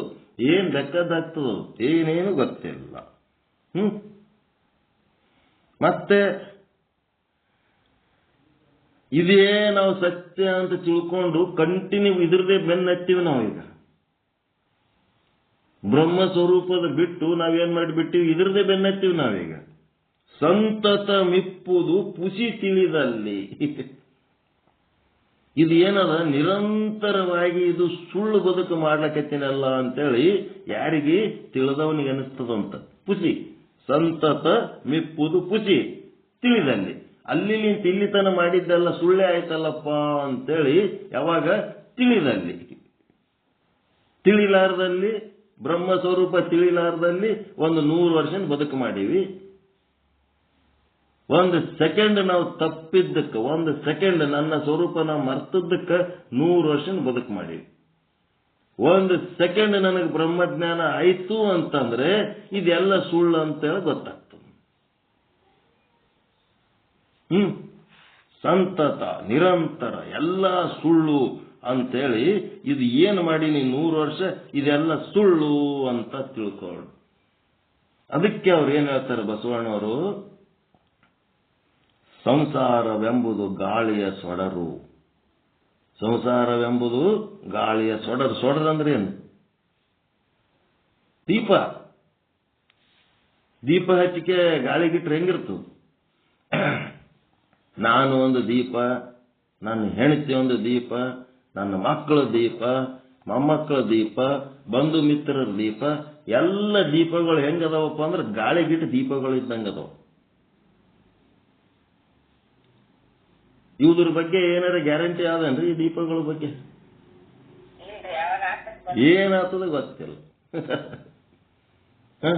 ಏನ್ ಸಂಸಾರವೆಂಬುದು ಗಾಳಿಯ ಸೊಡರು, ಸಿರಿ ಎಂಬುದು ಸಂತೆಯ ಮಂದಿ, ಹೊಲ ಮನಿ ರೊಕ್ಕ ರೂಪಾಯಿ ಆಸ್ತಿ ಬಂಗಾರ ಏನೇನೆಲ್ಲ ಮಾಡಿವಲ್ಲ ಇದು ಸಂತಿಗೆ ಬರೋ ಮಂದಿ ಬಂದಂಗೆ ಬರ್ತಿರ್ತದ, ಮತ್ತದು ಹೋಗ್ಬಿಡ್ತದ. ಸಂತಿಗೆ ಬಂದ್ ಮಂದಿ ಹಂಗೆ ಇರ್ತಾರೇನು? ಮತ್ತೆ ವಾಪಸ್ ಹೋಗ್ಬಿಡ್ತಾರ. ಅವ್ರು ಬರ್ತಿರ್ತಾರೆ, ಹೋಗ್ತಿರ್ತಾರೆ ಅಷ್ಟೆ. ಸಿರಿ ಎಂಬುದು ಸಂತೆಯ ಮಂದಿ. ಇದೇನಂದ್ರೆ 100 ವರ್ಷ ಬದುಕಿದು. ಗಾಳಿಗಿಟ್ಟ ದೀಪ ಮತ್ತ ಸಂತಿ ಮಂದಿ ಬಂದಂಗೆ ಈ ಸಂಸಾರ ಅನ್ನೋ ಸಂಪತ್ತನ್ನ ಸಂಬಂಧ ಸಂಪತ್ತುಗಳನ್ನ ಹಿಡ್ಕೊಂಡು ಹಿಂಗ್ ಕುಂತೀವಲ್ಲ, ಇದು 100 ವರ್ಷನ ಬದುಕು. ಯಾರಿಗಿದು? ಮರಿವಿನಾಗಿದ್ದವನಿಗೆ 100 ವರ್ಷನ ಬದುಕು. ಅರಿವಿನಾಗಿದ್ದವನಿಗೆ ಒಂದೇ ಕ್ಷಣದಾಗ ಅದೆಲ್ಲ ಮಿಥ್ಯ. ಈಗ ಎಚ್ಚರಾದವನಿಗೆ ರಾತ್ರಿ ಕನಸು ಕಂಡಿರ್ತಾನಲ್ಲ, ಗಂಟೆಗಟ್ಲೆ ಕನಸು ಕಂಡಿರ್ತಾನ. ಅವ ಎಚ್ಚರಾದವನಿಗೆ ಅದು ಮಿಥ್ಯ ಅಂತ ತಿಳ್ಕೊಳ್ಳಕ್ ಎಷ್ಟೊತ್ತು ಬೇಕು? ಕನಸಿನಾಗಿಂದ ಎಲ್ಲ ಮಿಥ್ಯ ಅಂತ ತಿಳ್ಕೊಳ್ಳಕ್ ಎಷ್ಟೊತ್ತು ಬೇಕು? ಒಂದು ಕ್ಷಣ ಸಾಕು, ಹೌದಾ ಇಲ್ಲ? ಒಂದೇ ಕ್ಷಣ. ನೀವು ರಾತ್ರಿ ಕನಸು ಕಂಡದ್ದು ಮಿಥ್ಯ ಅಂತ ಅನ್ನೋಕೆ ನಿಮ್ಗೆ ಏನು ಒಂದು ಕ್ಷಣದಾಗೆ ಹೇಳ್ತೀರಿ ನೀವು. ಕನಸು ಬಿಡ, ಅದೇನು ಸುಳ್ಳು ಅಂತ. ಹಾಗೆ ಇದು ತಿಳಿದ ಜ್ಞಾನಿಗೆ ಏನದಂದ್ರೆ ಒಂದು ಕ್ಷಣದಾಗ ಇದು ಸುಳ್ಳಾಗ್ತದಪ್ಪ, ಅದ್ರಾಗ ಏನು ಕ್ರಮ ಇಲ್ಲ, ಒಂದು ಪದ್ಧತಿ ಇಲ್ಲ. ಜಗತ್ತಿನೊಳಗ, ಸಂಸಾರದೊಳಗ, ಸೃಷ್ಟಿಯೊಳಗ ಏನಾಗ್ತದ ಗೊತ್ತಿಲ್ಲ, ಯಾವಾಗ ಏನಾಗ್ತದ ಗೊತ್ತಿಲ್ಲ. ಏನ್ ಬೇಕಾದಾಗ್ಬೋದು, ಕ್ರಮ ಇಲ್ಲ. ಹೊಟ್ಟೆಗಿರೋದ್ರಾಗೆ ಓದ್ತಾವ, ಹೊಟ್ಟೆಗೆ ಹೊರಗೆ ಬಂದ ಮೇಲೆ ಓದ್ತಾವ. ಮುಂದೆ 100 ವರ್ಷದಾಗ ಯಾವಾಗ ಬೇಕಾದಾಗ ಓದ್ತಾವ. ಯಾವಾಗ ಹೋದ್ರೂ ಸುಮ್ಮನೆ ಇಲ್ಲಿ ಕುಂತವ್ರು, ಅಯ್ಯೋ ಹಿಂಗ ಆಗ್ಬಾರ್ದಾಗಿತ್ತು, ಅನ್ಯಾಯ ಆಯ್ತು, ಅದು ಆಯ್ತು, ಇದು ಆಯ್ತು. ಎಲ್ಲಿ ಆಗ್ಲಿಕ್ಕತ್ತದ? ಮಿಥ್ಯ ಜಗತ್ತಿನಾಗ ಆಗ್ಲಿಕ್ಕತ್ತದ. ಸತ್ಯವಾದ ಆತ್ಮನೊಳಗೆ ಏನೂ ಆಗ್ತಾ ಇಲ್ಲ. ಆತ್ಮದೊಳಗೆ ಏನಾದ್ರು ನಡೆದ ಏನ್ ಪರಿವರ್ತನೆ? ಹೋಗೋದು, ಬರೋದು, ಸಾಯೋದು, ಹುಟ್ಟೋದು. ನಿತ್ಯವಾದ ಜಗತ್ತಿನೊಳಗೆ ಏನೇನು ಆಗ್ತಿರ್ತದ, ಅದಕ್ಕೇನು ಕ್ರಮ ಇಲ್ಲ. ಇದು ಯಾರು ಹೇಳಿದ್ರು ಈ ಮಾತು? ಪರಮಾರ್ಥ ಗೀತೆ ಒಳಗೆ ನಿಜಗುಣ ಶಿವಯೋಗಿಗಳು ದ್ವಿತೀಯ ಗತಿ ಪೇಜ್ ನಂಬರ್ 175ರಲ್ಲಿ ಕ್ಷಣಭಂಗುರವ ಕನಸಿನ ಬಾಳು ಗಣಿಸಲ್ ಶತವರ್ಷ ಭ್ರಮೆ ಕೇಳು, ಅಂತಿ ಬಗೆ ದೋರದ ನಿನ್ನಲ್ಲಿ ಸಂತತ ಮೆಪ್ಪುದು ಪುಷಿ ತಿಳಿದಲ್ಲಿ. ಪರಮಾನುಭವ ಬೋಧೆ ಒಳಗ ಯಾಜ್ಞವಲ್ಕ್ಯರು ಮೈತ್ರಾದೇವಿಗೆ ಹೇಳ್ತಾರ, ಏನೊಂದು ತೋರದ ಅಜ್ಞಾನವಲ್ಲದ, ಏನೊಂದು ತೋರದ, ಏನಂತ ಅದು ಒಟ್ಟ ತೋರಂಗೆ ಇಲ್ಲ. ತೋರದ ಅಡಗದ ಸತ್ಯ ಯಾವುದು? ಬ್ರಹ್ಮ. ತೋರದ ಅಡಗದ ಸತ್ಯ. ಮತ್ತೆ ಈ ಜಗತ್ತು ತೋರುವ ಅಡಗುವ ಭ್ರಮೆ. ಅದೇನದ? ಏನೊಂದು ತೋರದ ಅಜ್ಞಾನವಲ್ಲದ. ಅಜ್ಞಾನವಲ್ಲದ ಅಂತಂದ್ರೆ ಬ್ರಹ್ಮ. ಸಚ್ಚಿದಾನಂದ ಅದ್ವಯ ನಿತ್ಯ ಪರಿಪೂರ್ಣ, ಪರಿಪೂರ್ಣಮಾನ ವಿದೂರನ ಕಲ್ಪಿತನ, ವಿದೂರನ ಅಕಲ್ಪಿತನ ವಿಕೃತಿ. ಏನಪ್ಪ ಅಂದ್ರೆ ಇವ ಸಚ್ಚಿದಾನಂದ ನಿತ್ಯ ಪರಿಪೂರ್ಣ ಆದವನು ಏನಾಗ್ಯಾನ? ಜಗತ್ತಿನ ರೂಪ ಆಗಿ ತೋರ್ಲಕತ್ತಾನ. ಅಕಲ್ಪಿತನ ವಿಕೃತಿ. ಜಗತ್ತು ಈ ಶಬ್ದ ಬಹಳ ಚಂದದ ನೋಡ್ರಿ. ಅಕಲ್ಪಿತ ಯಾರು? ಬ್ರಹ್ಮ. ಕಲ್ಪಿತ ಅಂದ್ರೆ ಜೀವ. ಜೀವ ಏನಪ್ಪ? ಈ ಬ್ರಹ್ಮಾಂಡ, ಪಿಂಡಾಂಡ, ಈ ಜೀವ ಇದೆಲ್ಲ ಏನದಂದ್ರ ಅಕಲ್ಪಿತನ ವಿಕೃತಿ. ಬ್ರಹ್ಮನ ವಿಕೃತಿ. ಬಂಗಾರದ ವಿಕೃತಿ ಆಭರಣ, ಮಣ್ಣಿನ ವಿಕೃತಿ ಮಡಿಕೆ. ಅದರಂಗ ಇಲ್ಲೇನದ? ಅಕಲ್ಪಿತನ ವಿಕೃತಿ. ತಾನೇಕ ನ ಚಲನ ಪರಮಾತ್ಮ, ಅಲ್ಲಿ ನಿಮಿತ್ತ ಒಂದಿಲ್ಲದೆ ಸುಖ ಸುಪ್ತನಲ್ಲಿ ಕನಸಿನ ಜೀವತ್ವವು, ಆ ಸುಖ ಸುಪ್ತನಲ್ಲಿ ಕನಸಿನ ಜೀವತ್ವವು ನಲ್ಲಳೆ ಪರಿತೋರ್ಪುದಂತೆ ಪರಬ್ರಹ್ಮದಲ್ಲಿ ಕಲ್ಪಿತನಾದನೋ ಓರ್ವನು. ಅಂತಂದ್ರೆ ಏನು? ಅಲ್ಲಿ ಸಂಸಾರ ಅಂತ ಹೇಳಿದಂಗ ಇಲ್ಲಿ ಕಲ್ಪಿತ ಪುರುಷ ಅಂತ ಹೇಳ್ತಾರ.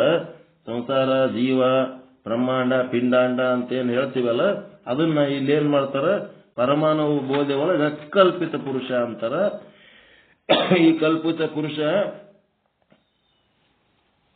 ಏನಂತಂದ್ರ ಪರಬ್ರಹ್ಮ ಹೇಗಿದ್ದಾನಂದ್ರೆ ಏನೊಂದು ತೋರದವ, ಅಜ್ಞಾನ ಅಲ್ಲದವ, ಸಚ್ಚಿದಾನಂದ ಅದ್ವಯ ಅಂತಂದ್ರ ಸಚ್ಚಿದಾನಂದ ಸದ್ರೂಪ ಚಿದ್ರೂಪ ಆನಂದ ರೂಪ ಅದ್ವಯವಾಗ್ಯನ, ಒಬ್ಬನೇ ಅದನ, ಅದ್ವಯ ಅದನ, ನಿತ್ಯವಾಗ್ಯನ, ಪರಿಪೂರ್ಣವಾಗ್ಯನ, ಮಾನವಿದೂರನಾಗ್ಯನ.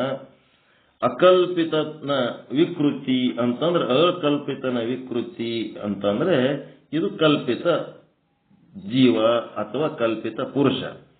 ತಾನು ಏಕನಾಗಿರತಕ್ಕಂಥ ಪರಮಾತ್ಮನಲ್ಲಿ ಏನ್ ಹೇಳ್ತಾನೆ ಇಲ್ಲಿ ಹೇಳ್ಬೇಕಾಗಿದ್ದೇನಂದ್ರ ಹೋದ ಶ್ಲೋಕದೊಳಗ ಹೇಳಿದ್ದು, ಹೋದ ಶ್ಲೋಕದೊಳಗೆ ಹಿಂದಿಂದ್ರಾಗ ಏನ್ ಹೇಳಿದ್ರು, ಕ್ರಮ ಇಲ್ಲ ಅಂತ ಹೇಳಿದ್ರು.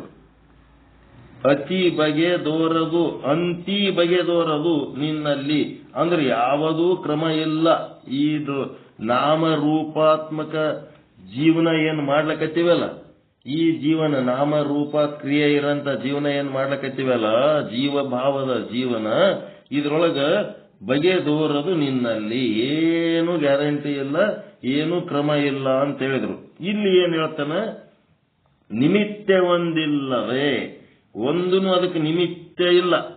ಇದರ ನಿಮಿತ್ತವಾಗಿ ಇದೇ ಕಾರಣಕ್ಕಾಗಿ ಈ ರೀತಿ ನಮ್ಮ ಜೀವನ ಆಗ್ಯದಂತ ಏನೇನೂ ಇಲ್ಲ. ಸುಖ ಸುಪ್ತನಲ್ಲಿ ಕನಸಿನ ಜೀವತ್ವ ನಲ್ಲಳೆ. ಏನಂದ್ರ ಏನೂ ಗ್ಯಾರಂಟಿ ಇರ್ಲಾರ್ದಲ್ಲಿ ಅವ ಏನಾಗ್ಯಾನ, ನಿಚಿಂತದೀವಿ ನಾವು, ಹೆಂಗದೀವಿ ನೋಡೋಣ ಮಜಾ. ಏನೇನು ಗ್ಯಾರಂಟಿ ಇಲ್ಲ, ಮುಂದಿನ ಕ್ಷಣ ಏನದತ್ತೆ ಗೊತ್ತಿಲ್ಲ, ಅಂಥದ್ರಾಗ ನಿಚಿಂತದೀವಿ. ಜೀವ ಹೆಂಗದನಂತಂದ್ರ ಏನೂ ನಿಮಿತ್ತ ಇಲ್ಲ, ಏನೂ ಕ್ರಮ ಇಲ್ಲ, ಅಂತ ಬದುಕಿನೊಳಗೆ ನಾವೇನದೀವಿ, ಸುಖ ಸುಪ್ತನಲ್ಲಿ ಹೆಂಗ ಕನಸಿನ ಜೀವತ್ವವು ನಲ್ಲಳೆ ಪರಿತೋರ್ಪುದಂತೆ ಪರಬ್ರಹ್ಮದಲ್ಲಿ ಕಲ್ಪಿತನು ಆದನು. ಇಲ್ಲಿ ಏನಾಗ್ಯದಪ್ಪ ಅಂದ್ರೆ ಇದಕ್ಕ ಯಾವುದು ನಿಮಿತ್ತ ಇಲ್ಲ. ಜಗತ್ತ, ಬ್ರಹ್ಮಾಂಡ, ಪಿಂಡಾಂಡ, ಸಂಸಾರ, ದೇಹ ಇದು ಸೃಷ್ಟಿ ಆಗದಕ್ಕ, ಮತ್ತೆ ಅಲ್ಲಿ ಸ್ಥಿತಿ ಆಗದಕ್ಕ, ಮತ್ತೆ ಅಲ್ಲಿ ಲಯ ಆಗದಕ್ಕ ಯಾವುದೂ ಕ್ರಮ ಇಲ್ಲ. ಮತ್ತೆ ಅಲ್ಲಿ ಯಾವುದು ನಿಮಿತ್ತವಿಲ್ಲ. ಏನೂ ಒಂದು ನಿಮಿತ್ತ, ಇದರದ್ದು ನಿಮಿತ್ತ ಇದೇ ಕಾರಣಕ್ಕೆ ಇದು ಆಗ್ಲಕತ್ತದಂತೇಳಿ ಏನೇನು ನಿಮಿತ್ತ ಇಲ್ಲ. ಒಬ್ಬ ಯಾವನ ಸತ್ತನ ಅಂತಂದ್ರ ಎಲ್ಲರೂ ಡಿಸ್ಕಸ್ ಮಾಡಿ ಅವ ಎದಕ್ ಸತ್ತನ ಅಂತೇಳಿ ಕಾರಣ ಕಂಡುಹಿಡಿತಾರೆ ಇಲ್ಲ. ಆಕ್ಸಿಡೆಂಟ್ ಆಗಿ ಸತ್ತ, ವಯಸ್ಸಾಗಿ ಸತ್ತ, ಜಡ್ಡಾಗಿ ಸತ್ತ, ರೋಗ ಬಂದು ಸತ್ತ, ಏನೋ ಆಗಿ ಸತ್ತ. ಅದಕ್ಕ 108 ಲೌಕಿಕರು 108 ಕಾರಣ ಕೊಟ್ಟರೂ ಸಹಿತ ಒಂದೇ ಒಂದು ಕಾರಣ, ಏನು, ಅವನ ಆಯುಷ್ಯ ತೀರಿತು, ಸತ್ತ. ಈ ಕಾರಣದ ಮುಂದೆ ಯಾವ ಕಾರಣಗಳು ಇಲ್ಲ. ಹಂಗ ಅಲ್ಲಿ ಏನೂ ನಿಮಿತ್ತಗಳು ಇಲ್ಲ. ಈ ರೀತಿ ನಾವೇನು ಜಗತ್ತಿನೊಳಗೆ ಪ್ರತಿಯೊಂದು ಘಟನೆಗೆ ನಮ್ಮವೇ ಆದ ಕೆಲವೊಂದು ಕಾರಣಗಳು ಕೊಟ್ಕೋತ ಹೋಗ್ತೀವಲ್ಲ, ಈ ಕಾರಣಗಳು ಯಾವ್ಯಾವು ಅದಕ್ಕೆ ಉಪಯೋಗ ಇಲ್ಲ. ನಿಮಿತ್ತ ಇಲ್ಲದಂಗ ಈ ಜಗತ್ತು ತಯಾರಾಗ್ಯದ. ನಿಮಿತ್ತ ಇಲ್ಲದೆ ಸ್ವಪ್ನ ಹೇಗೆ ತೋರುತ್ತದೆ. ಕನಸಿನಾಗ ನಿಮ್ಮ ಕನಸು ಇಂಥದ್ದು ಯಾಕೆ ಬಿತ್ತು ಅತ್ತೇನಾರ ನಿಮಿತ್ತ ಅದೇನು? ರಾತ್ರಿ ನಿಮಗ ಕನಸು ಬಿದ್ದಾಗ ಇಂಥ ಕನಸು ನನಗೆ ಯಾಕೆ ಬಿತ್ತು ಅಂತೇಳಿ ಅದಕ್ಕೆ ಏನಾರ ಹಿಂದೆ ನಿಮಿತ್ತ ಇರ್ತದೇನ್ರಿ? ಏನೂ ಇಲ್ಲ, ನಿಮಿತ್ತನೂ ಇಲ್ಲ, ಕ್ರಮನೂ ಇಲ್ಲ ಈ ಜಗತ್ತಿನೊಳಗ. ನೀವು ಏನ್ ತಿಳ್ಕೊಬೇಕಾಗಿದೆ ಇಲ್ಲಿ? ಇದು ಯಾಕೆ ಹೇಳಕತ್ತಾರ ಅಂತಂದ್ರ ಇಲ್ಲಿ ಏನ್ ಬೇಕಾದ ಆಗ್ತದ, ಏನ್ ಬೇಕಾದ ಆದಾಗ ಧೃತಿಗೆಡಬೇಡ್ರಿ, ಪರೇಶಾನ್ ಆಗ್ಬೇಡ್ರಿ, ಧೈರ್ಯವಾಗಿರ್ರಿ. ಇದನ್ನು ನೀವು ತಿಳ್ಕೋಬೇಕಾಗ್ಯದ. ಏನ್ ಬೇಕಾದಾಗ್ತದ, ಆಗಬಾರ್ದಂಥದ್ನು ಆಗ್ತದ, ಆಗಬೇಕಾದಂಥದ್ನು ಆಗ್ತದ. ಒಟ್ಟ ಇಲ್ಲಿ ಒಂದು ಕ್ರಮ ಇಲ್ಲ. ಈ ಲೌಕಿಕ ಬದುಕಿನೊಳಗ ಒಂದು ಕ್ರಮ ಇಲ್ಲ, ಒಂದು ನಿಮಿತ್ತ ಇಲ್ಲ. ಮತ್ತು ಏನರೇ ಆಗಬಾರ್ದಾದಾಗ ದುಃಖ ಯಾಕಾಗ್ತದ? ಬ್ರಹ್ಮವನ್ನು ಮರ್ತಿದ್ದಕ್ಕೆ, ಸ್ವರೂಪವನ್ನು ಮರ್ತದ್ದಕ್ಕೆ. ಮೂಲ ಬ್ರಹ್ಮ ಅವನೊಳಗೆ ಏನಾರ ಯಾರೇ ಬ್ರಹ್ಮ ಸತ್ತಾನೆ ಅಂದ್ರೆ ಎಂದರೆ ಬ್ರಹ್ಮ ಎಂದರೆ ಬಡವಾಗೇನ? ಮೂಲ ಬ್ರಹ್ಮ ಸ್ವರೂಪ ತಿಳಿಲಾರ್ದಕ್ಕ ಮೂಲ ಬ್ರಹ್ಮ ಮರ್ತದ್ದೇ ಒಂದು ನಿಮಿತ್ತ. ಅದೇ ಸಮಸ್ಯೆ. ಮೂಲ ಬ್ರಹ್ಮವನ್ನು ಮರ್ತದ್ದೇ ಒಂದು ಅಕ್ರಮ, ಅವನಿಗೆ ಅರ್ಥದ್ದೇ ಕ್ರಮ. ಅದಕ್ಕೆ ಅವನಿಗೆ ಮರ್ತದ್ದೇ ಒಂದು ನಿಮಿತ್ತ ನೋಡ್ರಿ, ಇದು ಏನಾಗ್ತದ ಅಂತೇಳಿ. ಅದಕ್ಕೆ ಅನುಭವ ಸಾರದೊಳಗ ಗುರುವೇ ಭಿನ್ನಪವನವಧರಿಸು ಫಲವಂದದಿಂ ದಿರ್ತಿರ್ಪ ಜಗವಿದೇನಲ್ಲಿ ಪುಟ್ಟಿ ಬಂಧುರವಾಗಿ ತೋರುತ್ತಿರ್ಪುದು. ಹೇ ಸದ್ಗುರುನಾಥನೇ, ನನ್ನ ಪ್ರಾರ್ಥನೆಯನ್ನು ಸ್ವೀಕರಿಸು. ಜಗತ್ತು ಒಂದೇ ರೀತಿಯಾಗಿಲ್ಲ, ಒಬ್ಬೊಬ್ಬರದೊಂದೊಂದು ಜಗತ್ತ. ಬಡವನ ಜಗತ್ತೇ ಬೇರೆ, ಶ್ರೀಮಂತರ ಜಗತ್ತೇ ಬೇರೆ, ತರುಣರ ಜಗತ್ತೇ ಬೇರೆ, ಮುದುಕರ ಜಗತ್ತೇ ಬೇರೆ, ರಾಜನ ಜಗತ್ತೇ ಬೇರೆ, ಪ್ರಜೆಗಳ ಜಗತ್ತೇ ಬೇರೆ. ಇದು ಏನು ಜಗತ್ತಪ್ಪ? ಈ ಜಗತ್ತಿನ ಬಗ್ಗೆ ತಿಳಿಲಾರ್ದಂಗ ಆಗ್ಬಿಟ್ಟದ. ಒಂದ್ ಸ್ವಲ್ಪ ನಾವು ತಿಳಿಸಿ ಹೇಳಂಗ ಮಾಡಪ್ಪ. ಇದು ಜಗತ್ ಯಾಕೆ ಹುಟ್ಟಿತು, ಎಲ್ಲಿ ಹುಟ್ಟಿತು, ಹ್ಯಾಂಗ್ ಹುಟ್ಟಿತು, ಎಲ್ಲಿ ಒಬ್ಬೊಬ್ಬರು ನೋಡಿದವ್ರಿಗೆ ಅವ್ರವ್ರಂಗೆ ಕಾಣ್ಲಕತ್ತದಲ್ಲ ಇದು ಜಗತ್ತು. ಅದಕ್ಕೆ ಗುರುಗಳು ಏನ್ ಹೇಳ್ತಾರ, ಸುಳ್ಳು ಅಂತ ಹೇಳ್ತಾರ, ಕೆಲವೊಬ್ರು ಖರೆ ಅಂತ ಹೇಳ್ತಾರ. ಏನಿದು ಗಟ್ಟಿಯಾಗಿ ತೋರ್ಲಕತ್ತದಲ್ಲ, ಇದು ಏನ್ ಮಾಡ್ಬೇಕು? ಸುಳ್ಳು ಅಂತ ಹೇಳ್ತಾರ, ಗಟ್ಟಿಯಾಗಿ ತೋರ್ತದ. ಖರೆ ಅಂತ ತಿಳ್ಕೊತೀವಿ, ಇದ್ದಂಗೆ ಇರಲ್ಲ. ಎಲ್ಲ ಹಿಂಗಾಗ್ತದ. ಕೆಲರ ದಿನ ಖುಷಿ ಅಂದರು, ಕೆಲವರು ದಿಟವೆಂಬರು, ಕೆಲವರು ಮೊದಲು ಇತ್ತು ಅಂತಾರ, ನಾವು ಹುಟ್ಟೋದಕ್ಕಿಂತ ಮೊದಲೇ ಇತ್ತು ಅಂತಾರ. ಕೆಲವೊಬ್ರು ಅದು ಎಂದೂ ಇಲ್ಲೇ ಅಂತಾರ. ಕೆಲವರೇ ನುಡಿಯಲರಿಯದೆಂಬರು, ಅನಿರ್ವಚನೀಯ ಅಂತಾರ. ಬೇರೆ ಬೇರೆ ಅನುಮಾನ, ಬೇರೆ ಬೇರೆ ತರ್ಕ, ಬೇರೆ ಬೇರೆ ಶಸ್ತ್ರ, ಬೇರೆ ಬೇರೆ ಯುಕ್ತಿ ಸಾರಿ ಸಂಪಾದಿಸುವರಿಲ್ಲಿ ಏನೆಂದು ತಿಳಿವೆ. ನಾನೇನೆಂದು ನಂಬಿ ಸಂಧಾನ ಮಾಳುಕುದೆನಗೆ ಸತ್ಯಾರ್ಥ ನಿಧಿ ನೀನು ಗುರುವರ್ಯ ಕರುಣಿಸು. ಈ ಜಗತ್ತಂದ್ರೆ ಏನು, ಈ ಸಂಸಾರ ಅಂದ್ರೆ ಏನು, ಇದು ಬ್ರಹ್ಮಾಂಡ ಅಂದ್ರೆ ಏನು, ಇದು ಪಿಂಡಾಂಡ ಅಂದ್ರೆ ಏನು, ಇದ್ರ ಬಗ್ಗೆ ನನಗ ಏನು ತಿಳಿಲಾರ್ದಂಗಾಗ್ಯದ, ಸ್ವಲ್ಪ ತಿಳಿಸಪ್ಪ. ಈ ಸಂಸಾರ, ಈ ಕಲ್ಪಿತ ಪುರುಷ, ಈ ಜಗತ್ತ, ಈ ಕನಸು, ಇದನ್ನ ಕುರಿತು ಕೆಲವೊಬ್ರು ಸುಳ್ಳು ಅಂತಾರ, ಕೆಲವೊಬ್ರು ಸತ್ಯ ಅಂತಾರ, ಕೆಲವೊಬ್ರು ಮೊದಲೇ ಇತ್ತು ಅಂತಾರ, ಕೆಲವೊಬ್ರು ಅದು ಎಂದೂ ಇಲ್ಲೇ ಇಲ್ಲ ಅಂತಾರ. ಬ್ರಹ್ಮ ಒಂದೇ ಸತ್ಯ, ಜಗತ್ತು ಮಿಥ್ಯ ಅಂತಾರ. ಕೆಲವೊಬ್ರು ಮೊದಲು ಇತ್ತು, ಬ್ರಹ್ಮಜ್ಞಾನ ಆದ್ಮೇಲೆ ಬಾಧೆ ಆಗ್ತದ ಅಂತಾರ. ಈ ರೀತಿ ತಿಳ್ಕೊಂಡು ಬೇರೆ ಬೇರೆ ಬೇರೆ ಬೇರೆ ತರ್ಕ, ಯುಕ್ತಿ, ಶಾಸ್ತ್ರದವ ನನ್ಗಳು ತಿಳಿಸಿ ಹೇಳಪ್ಪ ಅಂತ ಏನ್ ಕೇಳಕತ್ತಾರ. ಇದ್ಯಾರು? ವೇದಾಂತ ರತ್ನಾಕರದೊಳಗ, ಅನುಭವ ಸಾರದೊಳಗ ಇವರು ನಿಜಗುಣ ಶಿವಯೋಗಿಗಳು ಬರೆದಂತ ಶ್ಲೋಕ ಇದು. ಇಲ್ಲಿ ಅಕ್ಕ ಮಹಾದೇವಿ ಒಂದು ಹೇಳ್ತಾಳ, ಏನಪ್ಪ? ಮಹಾದೇವಿ ಅಕ್ಕಂಗಳ ವಚನ, ತನ್ನ ವಿನೋದಕ್ಕೆ ತಾನೇ ಸೃಷ್ಟಿಸಿದನು ಸಕಲ ಜಗತ್ತನ್ನ. ಏನ್ ಮಾಡ್ದ? ತನ್ನ ವಿನೋದಕ್ಕ. ಇದೆಲ್ಲ ನಡೆದದ್ದೇನದ? ಈ ವೀರಶೈವ ಸಿದ್ಧಾಂತದೊಳಗೆ ಏನ್ ಹೇಳ್ತಾರಪ್ಪ ಅಂದ್ರ, ಪರಮಾತ್ಮ ಸುಮ್ ಕುಂದಿರ್ಲಾರ್ದು ಒಂದೇನೋ ಮಾಡ್ಲಕತ್ತಾನ ಅಷ್ಟೇ, ಅವನ ವಿನೋದಕ್ಕಾಗಿ ಅಷ್ಟೇ. ಮತ್ತೇನ್ ಮಾಡ್ದ? ತನ್ನ ವಿನೋದಕ್ಕೆ ತಾನೇ ಸೃಷ್ಟಿಸಿದನು ಸಕಲ ಪ್ರಪಂಚವನ್ನು. ಎಲ್ಲ 84 ಲಕ್ಷ ಜೀವರಾಶಿಗಳು, ಪಂಚಮಹಾಭೂತಗಳಿರಂತ ಜಗತ್ತು ಸೃಷ್ಟಿ ಮಾಡಿ 84 ಲಕ್ಷ ಜೀವರಾಶಿಗಳನ್ನೆಲ್ಲ ಸೃಷ್ಟಿ ಮಾಡಿ ಅವುಗಳಿಗೆ ಭೋಗಗಳನ್ನು ಕೊಟ್ಟು, ಅವಕ್ಕೊಂದು ಆಯುಷ್ಯ ಕೊಟ್ಟು, ನಾನಾ ರೀತಿ ಶರೀರಗಳ ಕೊಟ್ಟು, ಏನೆಲ್ಲ ಮಾಡಿ ತನ್ನ ವಿನೋದಕ್ಕೆ ತಾನೇ ತಿರುಗಿಸಿದನು ಅನಂತ ಸುಖ ದುಃಖಗಳಲ್ಲಿ. ನಾವು ಸುಖ ದುಃಖ ಪಡೋದು ಅದು ಪರಮಾತ್ಮಗ ಮಜಾ ಸಿಗ್ತದತ್ ನೋಡ್ರಿ. ನಾವು ದುಃಖ ಪಟ್ರು ಅವನಿಗೆ ಮಜಾ, ನಾವು ಸುಖ ಪಟ್ರು ಅವನಿಗೆ ಮಜಾ. ಇಂತೆನ್ನ ಚನ್ನ ಮಲ್ಲಿಕಾರ್ಜುನನೆಂಬ ಪರಶಿವನು ಜಗದ್ವಿಲಾಸ. ಆ ಪರಶಿವ ತನಗ ಜಗದ್ವಿಲಾಸ ಬೇಕಾದಾಗ ಹಿಂಗೆಲ್ಲ ಸೃಷ್ಟಿ ಮಾಡಿ, ಜೀವಿಗಳನ್ನ ಸೃಷ್ಟಿ ಮಾಡಿ, ಜಗತ್ತು ಸೃಷ್ಟಿ ಮಾಡಿ, ಅವಕ್ಕೆ ಆಟ ಆಡಿಸಿ, ಆಮೇಲೆ ಏನ್ ಮಾಡ್ತಾನ ಅವನು? ಜಗದ್ವಿಲಾಸ ಸಾಕಾದಡೆ. ಸಾಕನಿತ್ತಂದ್ರ ಮತ್ತೆ ತಾನೇ ಪರಿವನು ಅದರ ಮಾಯಾಪಾಶವನು. ಯಾವಾಗ ಅದು ಸಾಕನಿಸ್ತದ ಆಟ, ಅವಾಗ ಏನ್ ಮಾಡ್ತಾನೆ? ಜಗತ್ತೆಲ್ಲ ಪ್ರಳಯ ಮಾಡಿ ಅದರ ಮಾಯಾಪಾಶ ಹರಿದು ಏನ್ ಮಾಡ್ತಾನೆ? ಮತ್ತ ಒಂದ್ ಕಡೆ ಮೂಲೆಗೆ ಇಟ್ಬಿಡ್ತಾನೆ. ಹೆಂಗಂತಂದ್ರ, ಇವು ಸಣ್ಣ ಹುಡುಗರಿಗೆ ಅವು ಬಿಸ್ಕಿಟೋ ಏನೋ ತಿಂತಿರ್ತಾವ, ತಿನ್ನೋ ಟೈಮ್ನೊಳಗ ದೊಡ್ಡವ್ರು ಏನ್ ಮಾಡ್ತಾರ? ಅದನ್ನ ಒಂದ್ ಸ್ವಲ್ಪ ಕಸ್ಕೊಂಡು ಅದು ಕಳಿಸ್ತಾರ.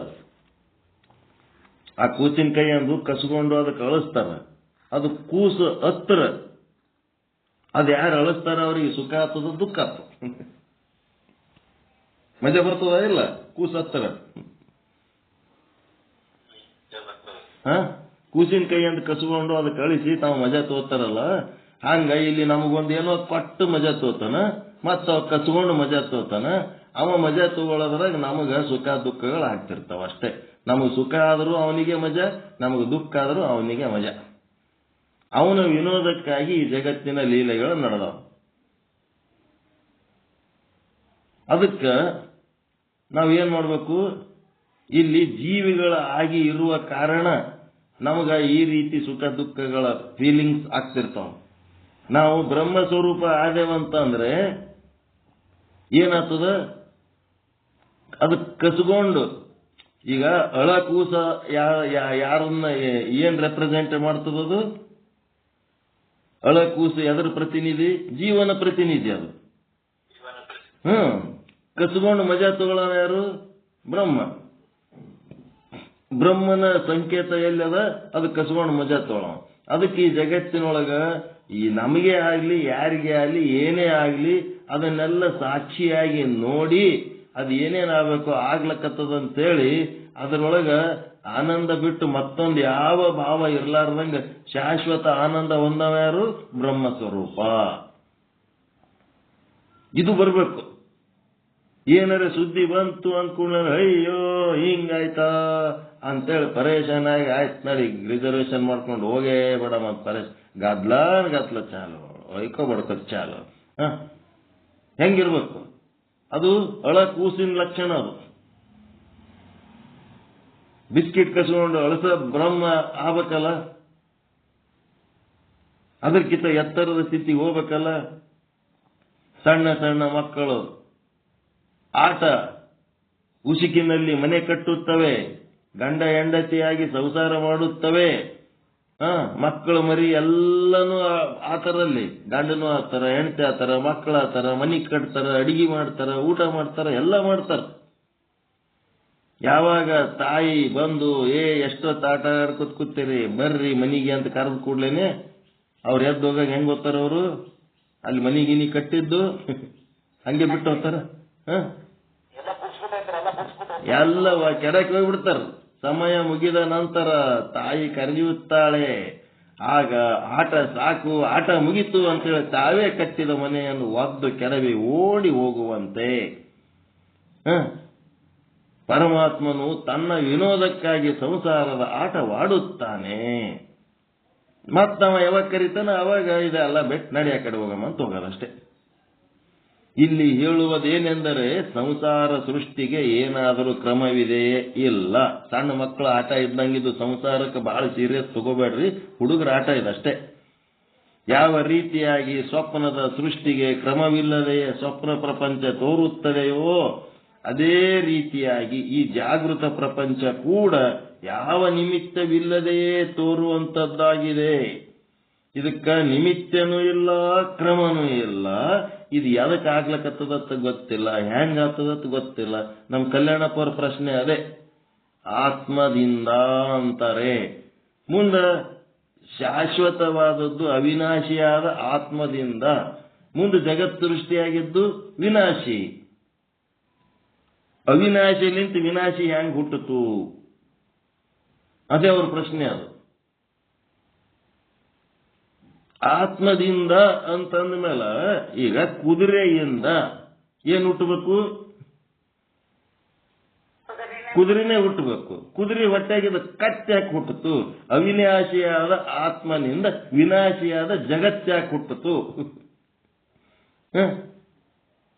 ಅದೇ ಪ್ರಶ್ನೆ ಅವರು. ಅವಿನಾಶಿ ಆತ್ಮನಿಂದ ಅವಿನಾಶಿ ಜಗತ್ತೇ ಹುಟ್ಟಬೇಕಿತ್ತಲ್ಲ.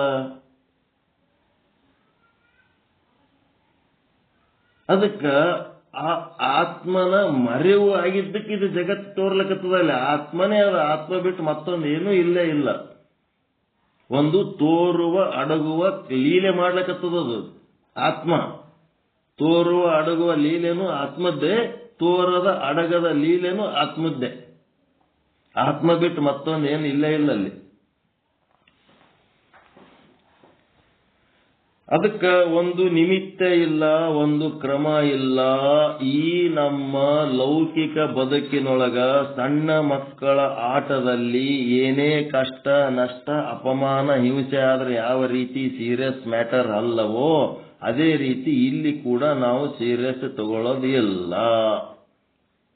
ಲೌಕಿಕ ಬದುಕಿನೊಳಗೆ ಎದ್ರಾಗ ಸೀರಿಯಸ್ ತಗೋಬೇಕು? ನನ್ನ ಬ್ರಹ್ಮ ಸ್ವರೂಪದ ಜ್ಞಾನ ನನಗ ಸರಿಯಾಗಿ ಇನ್ನೂ ಸ್ಪಷ್ಟವಾಗಿ ಆಗ್ತಾ ಇಲ್ಲಲ್ಲ, ಅದರ ಬಗ್ಗೆ ಸೀರಿಯಸ್ ಇರ್ಬೇಕು. ಈ ಲೌಕಿಕ ಬದುಕಿನೊಳಗ ಯಾರ್ಯಾರು ಭೋಗದಾಗ ಏನೇನ್ ತಗೊಂಡು ಬಂದಿರ್ತಾರ ಅವ್ರದವ್ರು ಭೋಗಿಸ್ತಿರ್ತಾರ, ನಮ್ಮದ್ ನಾವು ಭೋಗಿಸ್ತಿರ್ತೀವಿ. ಅದರೊಳಗ ನಾನು ನನ್ನದು ಅನ್ನೋ ಅಜ್ಞಾನ ಇರುವ ಕಾರಣ ನಮಗದು ಕಷ್ಟ ಆಗ್ತಿರ್ತದೆ. ನಾನು ನನ್ನದು ಅನ್ನೋದು ಬಿಟ್ಟು ನಿಮ್ಮ ಹಣೆ ಬರ ನಿಮ್ಮ ಸಂಗಟ, ನಮ್ಮ ಹಣೆ ಬರ ನಮ್ಮ ಸಂಗಟ. ಒಂದ್ ಕಡೆ ಒಂದು ಬಸ್ನಾಗ ಕುಂತೀವಿ, ಹೋಗ್ಲಕತ್ತೀವಿ ಬರ್ಲಕತ್ತೀವಿ ಅಂತ ಅಂದಾಗ ಒಬ್ರು ಒಂದೇನೋ ಬಿಸ್ಕಿಟ್ ಪುಡಿಕಿ ತಕ್ಕೊಂಡು ತಿನ್ನೋ ಟೈಮ್ನಾಗ ಬಗ್ಲನವ್ರಿಗೆ ಕೊಡ್ತಾರಲ್ಲ, ಹಂಗಷ್ಟೇ ಒಬ್ರಿಗೊಬ್ರು ಕೋಆಪರೇಷನ್ ಅಷ್ಟೇ. ಕೆಳಗಿಳಿದು ಹೋಗೋ ಟೈಮ್ನಾಗ ಏನ್ ಸಂಗಟ ಇನ್ನೊಬ್ರಿಗೆ ಕರ್ಕೊಂಡು ಹೋಗ್ತಾರೇನವ್ರು? ತಮ್ಮ ಪಾಡಿ ತಾವು ಹೋಗ್ತಾರ, ತಮ್ಮ ಪಾಡಿ ತಾವು ಏರ್ತಿರ್ತಾರ, ತಮ್ಮ ಪಾಡಿ ತಾವು ಇಳಿತಿರ್ತಾರ. ಬಸ್ನಾಗ ಕುಂತಂಗ ಅಷ್ಟೇ, ಒಂದು ಬಸ್ನೊಳಗಿನ ಪ್ರಯಾಣಿಕರು ಇದ್ದಂಗ ಅಷ್ಟೇ ನಾವು, ಅಷ್ಟೇ ಹೊರತು ಅದ್ರ ಬಗ್ಗೆ ಕೋ ಪ್ಯಾಸೆಂಜರ್ ಬಿಟ್ರೆ ಮತ್ತೊಂದು ಏನೇನು ಅಟ್ಯಾಚ್ಮೆಂಟ್ ಬೆಳೆಸ್ಕೊಳಕ್ ಹೋಗಬಾರದು. ಅದು ಬೆಳೆಸ್ಕೊಂಡ್ರೆ ದೊಡ್ಡ ಸಮಸ್ಯೆ ಆಗ್ತದೆ. ಹೀಗಾಗಿ ಈ ಜಗತ್ತು ಎದಕ್ಕೆ ಸೃಷ್ಟಿಯಾಗ್ಯದ? ಬ್ರಹ್ಮನನ್ನ ಮರ್ತದಕ್ಕೆ ಜಗತ್ತು ಸೃಷ್ಟಿಯಾಯ್ತು. ಬ್ರಹ್ಮನನ್ನ ಮರ್ತದಕ್ಕೆ ಕಲ್ಯಾಣಪ್ಪನ ನಾಮರೂಪ. ಕಲ್ಯಾಣಪ್ಪ ನಾಮರೂಪ ಬಾಧ ಹೊಂದಬೇಕಾದ್ರೆ ಬ್ರಹ್ಮ ಅಂತ ಯಾವ ಕ್ಷಣ ತಿಳ್ಕೊತೀರಿ ಅವಾಗೆ ಕಲ್ಯಾಣಪ್ಪ ನಾಮರೂಪ ಹೋಗ್ಬಿಡುತ್ತೆ. ಹೆಂಗದು? ಒಂದೇ ಕ್ಷಣ ಬಂಗುರ, ಒಂದೇ ಕ್ಷಣ. ಈ ಒಂದು ಕ್ಷಣ ನೀವು ಮರ್ತದ್ದಕ್ಕೆ ಏನಾಗ್ಬಿಡ್ತು? 100 ವರ್ಷದ ಆಯುಷ್ಯ ಅದರಾಗೆ ಮುಳುಗಿಬಿಡ್ತು. ಭ್ರಮೆಯ ಬದುಕು. ಯಪ್ಪ, ಒಂದು ಕ್ಷಣ ನೀವು ಮತ್ತೆ ಬ್ರಹ್ಮ ಅಂತ ಅರಿತೀರಿ ಅಂತಂದ್ರೆ ಇದು ಕನಸಿದ್ದಂಗ ಆಗ್ತದೆ. ಬ್ರಹ್ಮನ ಅರಿವು ಯಾವಾಗ ಆಗ್ತದೆ? ನಿಮ್ಮ ಸ್ವರೂಪದ ಬ್ರಹ್ಮದ ಅರಿವು ಯಾವಾಗ ಆಗ್ತದೆ? ಇದು ಕನಸಾಗಿಬಿಡುತ್ತೆ. ಬ್ರಹ್ಮನನ್ನು ಯಾವಾಗ ಮರೆವಾಗ್ತದ? ಇದು ಭ್ರಮೆ ಬದುಕು. 100 ವರ್ಷ ನಿಮ್ಮ ಆಯುಷ್ಯ ಜಗ್ಗುತ್ತದೆ. ಮರುವಾಗಿದ್ದಕ್ಕೆ 100 ವರ್ಷ ಆಯುಷ್ಯ. ಅರಿವು ಆಯ್ತು ಅಂತಂದ್ರ ಅದು ಏನು ಹಿಂದೆ ಮಾಡಿದ್ರೆ ಅದೆಲ್ಲ ಕನಸು. ಅದ್ರೊಳಗೆ ಸುಖ ಇರ್ಬೋದು, ದುಃಖ ಇರ್ಬೋದು, ಎಲ್ಲ ಕನಸಾಗ್ಬಿಡ್ತು. ಬ್ರಹ್ಮನನ್ನು ಅರಿತು ಆಗಿದ್ದೆಲ್ಲ ಕನಸಂತೇಳಿ ತಿಳಿದು ನಾವು ಬ್ರಹ್ಮ ಸ್ವರೂಪದಾಗ ಮುಂದುವರಿಬೇಕು. ಏನು ಬ್ರಹ್ಮನನ್ನು ಮರೆತು ನಾಮರೂಪದೊಳಗಿದ್ದು ಈ ಜಗತ್ತಿನೊಳಗೆ 100 ವರ್ಷ ಆಯುಷ್ಯ ಹಿಂಗೆ ಸಂಸಾರದೊಳಗೆ ಮುಳುಗಿ ವ್ಯರ್ಥ ಮಾಡ್ಕೋಬೇಕು? ವಿಚಾರ ಮಾಡಬೇಕಿಲ್ಲ. ವಿಚಾರ ಮಾಡೋ ಮಾತದೆ.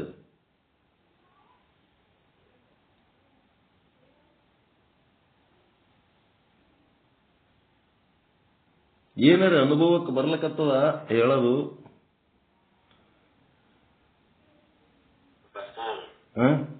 ಬ್ರಹ್ಮನನ್ನ ಮರ್ತ ಕ್ಷಣನೇ ನಾಮರೂಪಾತ್ಮಕವಾದಂತ ಒಂದು ಬದುಕು ಸ್ಟಾರ್ಟ್ ಆಗಿ 100 ವರ್ಷ ಆಯುಷ್ಯ ಜಗ್ಗಿ ಪಾಪ ಪುಣ್ಯ ಸುಖ ದುಃಖದೊಳಗೆ ಎದ್ದಿ ತೆಗಿತದ ನಮಗೆ. ನೀವು ಬ್ರಹ್ಮನನ್ನು ಅರ್ತೀರಿ ಅಂದ್ರೆ ನಿಮ್ಮ ಪಾಪ ಪುಣ್ಯನೂ ಕನಸೆ, ಸುಖ ದುಃಖನೂ ಕನಸೆ, ಸಂಸಾರನೂ ಕನಸೆ, ಬ್ರಹ್ಮಾಂಡ ಪಿಂಡಾಂಡನೂ ಕನಸೆ, ಎಲ್ಲ ಒಟ್ಟು ಕನಸೆ. ಬ್ರಹ್ಮನನ್ನು ಅರಿತ ಕ್ಷಣನೇ ಒಂದೇ ಸೆಕೆಂಡ್ನಾಗಿ ಏನೆಲ್ಲ ಪರಿವರ್ತನೆ ಮಾಡ್ಕೊಳಕ್ ಸಾಧ್ಯ ಅದು ಒಂದೇ ಸೆಕೆಂಡ್ನಾಗಿ. ಈ ಭ್ರಮೆಯ ಬದುಕು ಅಂತ ಏನ್ ಆದ ಹಿಡ್ಕೊಂಡು ಹೊಂಟಿರಿ ಒಂದು 100 ವರ್ಷದ ಆಯುಷ್ಯ, ಅದಕ್ಕೆ ನಿಚ್ಚಲದಾಸರು ಸ್ವಚ್ಛ ಹೇಳ್ತಾರೆ, ಅದ್ರಾಗ ಏನು ಕ್ರಮ ಇಲ್ಲ. ನೀವು ಒಂದೇನೋ ಕ್ರಮ ಹಿಂಗ ಆತದತ್ ನಿಮ್ ಪ್ಲಾನ್ ಹಾಕೊಂಡಿರಲ್ಲ, ನಿಮ್ಮ ಪ್ಲಾನ್ ಪ್ರಕಾರ ಏನು ನಡೀತದೋ ಏನು ನಡೆಯಂಗಿಲ್ಲೋ ಆ ಕ್ರಮ ಇಲ್ಲ ಅಂತ ತಿಳ್ಕೊಂಡು ಸಂಸಾರ ಮಾಡ್ರಿ.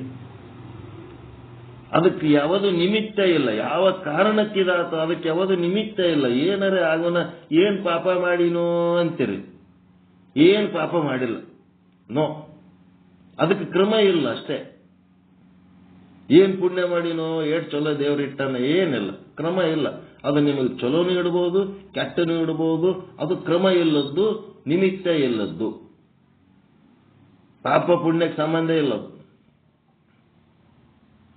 ಈ ಜಗತ್ತಿನೊಳಗೆ ನಮಗಾಗುವ ಅನುಭವಗಳಿಗೆ ಯಾವಾಗೂ ಕ್ರಮನೂ ಇಲ್ಲ, ನಿಮಿತ್ತನೂ ಇಲ್ಲ. ಯಾವಾಗ ಬೇಕಾದಾಗ ಏನ್ ಬೆಕ್ಕದ ಅನುಭವಗಳು ಆಗ್ಬಹುದು. ಆ ಎಲ್ಲ ಅನುಭವಗಳು ಭ್ರಮೆ ಅದಾವ, ಕನಸಿನ ಬದುಕು. ಪರಮಾತ್ಮನ ಮರ್ತದ್ದಕ್ಕೆ ನಮಗೆ ಈ ಅನುಭವಗಳು ಸುಖ ದುಃಖ ಕೊಡ್ಲಕ್ಕತ್ತವ. ಪರಮಾತ್ಮನ ಅರಿತು ಆ ಸುಖ ದುಃಖಾದಿಗಳನ್ನೆಲ್ಲ ನಾವು ಕನಸು ಅಂತೇಳಿ ಕನಸಿಗೆ ಯಾವ ಸ್ಥಾನಮಾನ ಕೊಡ್ತೀವಿ ಅಷ್ಟೇ ಸ್ಥಾನಮಾನ ಈ ನಮ್ಮ ಜಾಗೃತದ ಬದುಕಿಗೆ ಕೊಟ್ಟು ಬಿಡಬೇಕು. ಅಲ್ಲಿ ಏನಾಗ್ತದ ಅಂದ್ರೆ ಪರಮಾನಂದ ಪ್ರಾಪ್ತಿ ಆಗ್ತದ, ಸರ್ವ ದುಃಖ ನಿವೃತ್ತಿ ಆಗ್ತದ, ಮೋಕ್ಷ ಆಗ್ತದ, ಮನುಷ್ಯ ಜನ್ಮ ಸಾರ್ಥಕ ಆಗ್ತದೆ. ಮತ್ತಿನ್ನೇನಾಗಬೇಕು?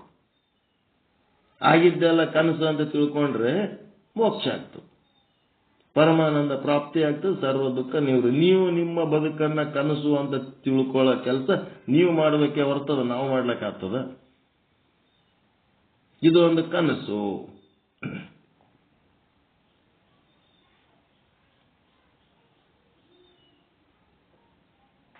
ಕನಸೇ ಕನಸು. ಬ್ರಹ್ಮ ಸ್ವರೂಪ ಅರಿವಿಗೆ ತಂದುಕೊಂಡು ಈ ಲೌಕಿಕ ಬದುಕನ್ನ ಕನಸು ಮಾಡ್ಕೋಬೇಕು.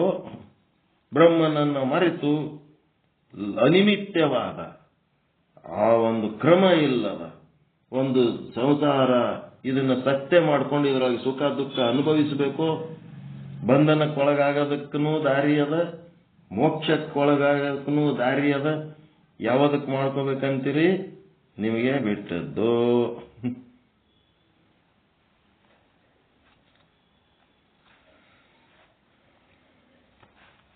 ಹೆಂಗದ್ರಿ? ಏನಾರ ಒಳಗಿಂದ ಬರ್ತದೆ ನೋಡ್ರಿ. ಹೆಪ್ಪ ಹಾಕಿವಿ, ಮೊಸರು ತಯಾರಾಗಬೇಕಲ್ಲ.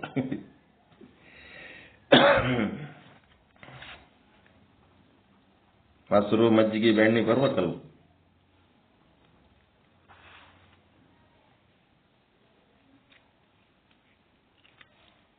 ಮೋಕ್ಷಕ್ಕ ದಾರಿ ತೋರಿಸ್ತಾ ಇದ್ದಾರೆ.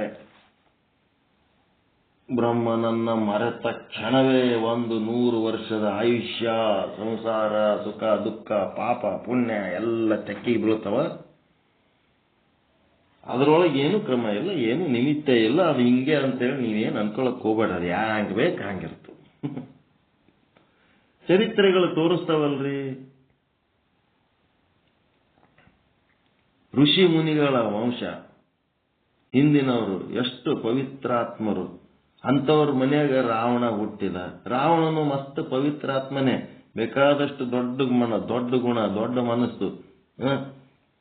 ಹಂಗಿದ್ರು ಸಹಿತ ಒಬ್ಬ ಹೆಣ್ಮಗಳ ಮೇಲೆ ಕಣ್ಣು ಹಾಕಿ ಹಂಗೆ ಫಜಿತಿ ಆಗ್ಬಿಟ್ಟು. ಮೊನ್ನೊಂದು ಇದ್ರಾಗ ಮೊಬೈಲ್ನಾಗ ಬಂದಿತ್ತು. ರಾವಣ 10 ತಲೆ ಇತ್ತು, 20 ಕಣ್ಣಿದ್ದು. ಅಷ್ಟಿದ್ರು ಸಹಿತ ಅವ ಬರೇ ಒಬ್ಬ ಹೆಣ್ಮಗಳಿಗೆ ಕಣ್ಣಿಟ್ಟಿದ್ದ. ತನ್ನ ಮಗನಿಗೆ ಬೈಲಕತ್ತಿದ್ಳಕ್ಕೆ, ಮೊಬೈಲ್ನಾಗ ಹಾಕ್ಯಾರ, ನೀನ್ ಇರ್ಲಕ್ಕೆ 1 ತಲೆ ಅದ, 2 ಕಣ್ಣದವ, ನೀ 10 ಹೆಣ್ಣುಗಳಿಗೆ ಕಣ್ಣು ಹಾಕೋತಲ್ಲೋ, ಏನ್ ಬಂದು ನಿನಗ? ರಾವಣ. ಅದಕ್ಕೆ ಕೃಷ್ಣಗ ಅನುಭವ ಕೇಳ್ತಾರ. ಲಾಸ್ಟಿಗೆ ಏನ್ ಅನುಭವ, ಈ ಜಗತ್ತಿನ ನೀನೇನ್ ಅನುಭವಿಸಿದೆಪ್ಪ? ಕೃಷ್ಣ ಕೇಳ್ತಾರ. ಈ ಸಂಸಾರ 16,000 ಹ್ಯಾಂಡ್ರು, ಏನೇನೋ ಅಷ್ಟಮೈಷಿಗಳು, ಏನೇನೋ ಅಂತಿರ್ತೀರಿ. ಏನು ನಿನ್ನ ಜೀವನದಾಗ, ಏನು ಸಂಸಾರದಾಗ ಏನು ಅನುಭವ? ಕೃಷ್ಣ ಯಾರಿಗೆ ಬೇಕಾಗಿದ್ದ?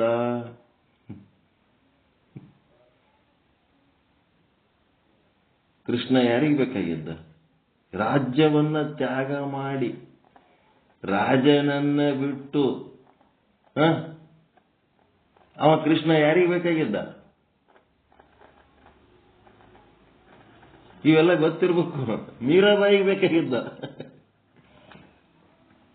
ಮೀರಾಬಾಯಿ ಹುಚ್ಚಿಯಾಗಿ ಕೃಷ್ಣನ ಸಲುವಾಗಿ ರೋಡ್ ಮೇಲೆಲ್ಲ ಡ್ಯಾನ್ಸ್ ಮಾಡ್ತಿದ್ದಳು, ಕೃಷ್ಣ ಕೃಷ್ಣ ಕೃಷ್ಣ ಕೃಷ್ಣ.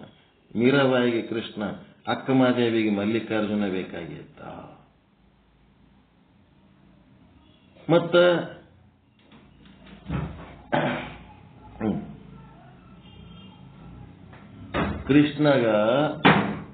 ಕೃಷ್ಣ ಮೀರಾಬಾಯಿಗೆ ಬೇಕಾಗಿದ್ದ. ಮತ್ತೆ ಕೃಷ್ಣಗೆ ಯಾರು ಬೇಕಾಗಿದ್ರು?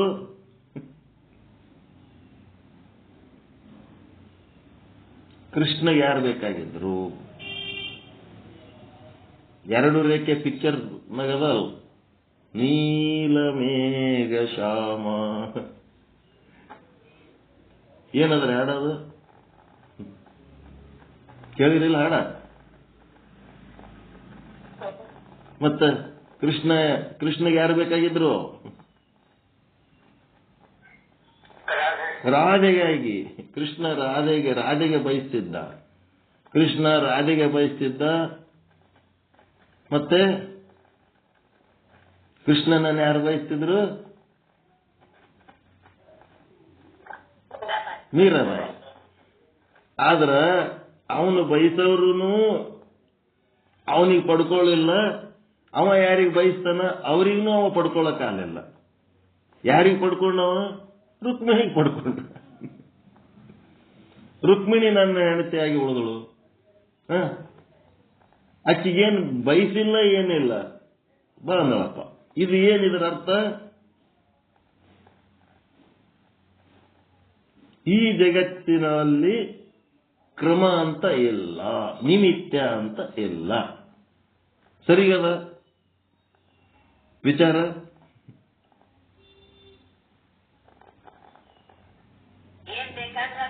ಏನ್ ಬೇಕಾದಾತು, ಏನ್ ಬೇಕಾದಾತು. ಹಿಂಗ ಆಗ್ಯದ ತಲೆ ಕೆಡಿಸ್ಕೊಳಕ್ ಹೋಗ್ಬೇಡ ಅಂತ.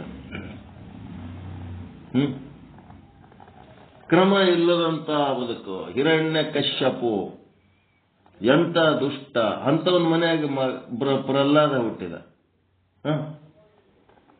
ಎಂತವು ಇವೆಲ್ಲ? ಏನು ಕ್ರಮ ಇಲ್ಲ. ಒಳ್ಳೆ ತಂದೆಗೆ ಕೆಟ್ಟ ಮಗ ಹುಟ್ಟತಾನ, ಕೆಟ್ಟ ತಂದೆಗೆ ಒಳ್ಳೆ ಮಗ ಹುಟ್ಟತಾನ. ಏನೆಲ್ಲ ಆತು? ಅದಕ್ಕೆ ಈ ಒಂದು ಲೌಕಿಕ ಬದುಕು, ಸಂಸಾರ, ಬ್ರಹ್ಮಾಂಡ, ಪಿಂಡಾಂಡ ಇವೇನದು, ಇದ್ರೊಳಗೆ ಕ್ರಮ ಇಲ್ಲ. ಇದ್ರೊಳಗೆ ಕ್ರಮದ ಬಗ್ಗೆ ತಲೆ ಕೆಡಿಸ್ಕೊಳಕ್ ಹೋಗ್ಬೇಡ್ರಿ ಅಂಥೇಳಿ ಇಲ್ಲಿ ನಮಗ ಸಮಾಧಾನ ಕೊಡ್ತಾರೆ. ಎಂತ ತಂದಿ, ಎಂತ ಮಗ, ಹ್ಯಾಂಗದಿ, ಏನು ಅಂತ ಹೇಳಕ್ಕೆ ಅನ್ಲಕ್ ಹೋಗ್ಬೇಡ್ರಿ. ಅಲ್ಲಿ ಕ್ರಮ ಅನ್ನೋದಿಲ್ಲ, ಕ್ರಮ ಅನ್ನೋದಿಲ್ಲ, ಕ್ರಮ ಅನ್ನೋದಿಲ್ಲ. ಕ್ರಮ ಇಲ್ಲದ್ರಾಗ ನೀವು ಕ್ರಮವನ್ನ ಮಾಡ್ಲಕ್ ಹೋಗಿ ದುಃಖಿಗಳಾಗ್ತೀರಿ.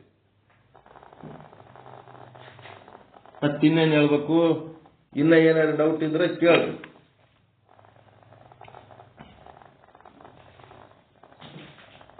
ಏನ್ ಸಾಕು, ಮುಗಿಸಮ್ಮ. ಕ್ರಮ ಇಲ್ಲ ಅಂತ ತಿಳ್ಕೊಂಡು ಒಂದೇ ಒಂದು ಕ್ರಮ, ಬ್ರಹ್ಮನನ್ನು ಅರಿತರೆ ಪರಮಾನಂದ ಪ್ರಾಪ್ತಿ, ಸರ್ವ ದುಃಖ ನಿವೃತ್ತಿ. ಬ್ರಹ್ಮನನ್ನು ಮರೆತರೆ 100 ವರ್ಷ ಆಯುಷ್ಯದೊಳಗ ಏನ್ ಬೇಕಾದಾತದ, ಏನ್ ಬೇಕಾದಾತು. ಅದೇನ ಕಟಿ ಪತಂಗ ತಿತ್ತಲ್ಲ, ದಾರ ಕತ್ತರಿಸಿದ ಪತಂಗ ಆಕಾಶದೊಳಗ ದಾರ ಕಟ್ಟಾದ್ಮೇಲೆ ಅದು ಇಂತಲ್ಲೇ ಹೋಗಿ ಬೀಳ್ತದ, ಏನ್ ಗ್ಯಾರಂಟಿ? ಅದು ಗಾಳಿಯಾಗ ತೇಲ್ಕೋತ ಎಲ್ಲಿ ಹೋಗಿ ಬೀಳ್ತದೋ ಏನಾಗ್ತದ ಯಾರಿಗ ಗೊತ್ತು.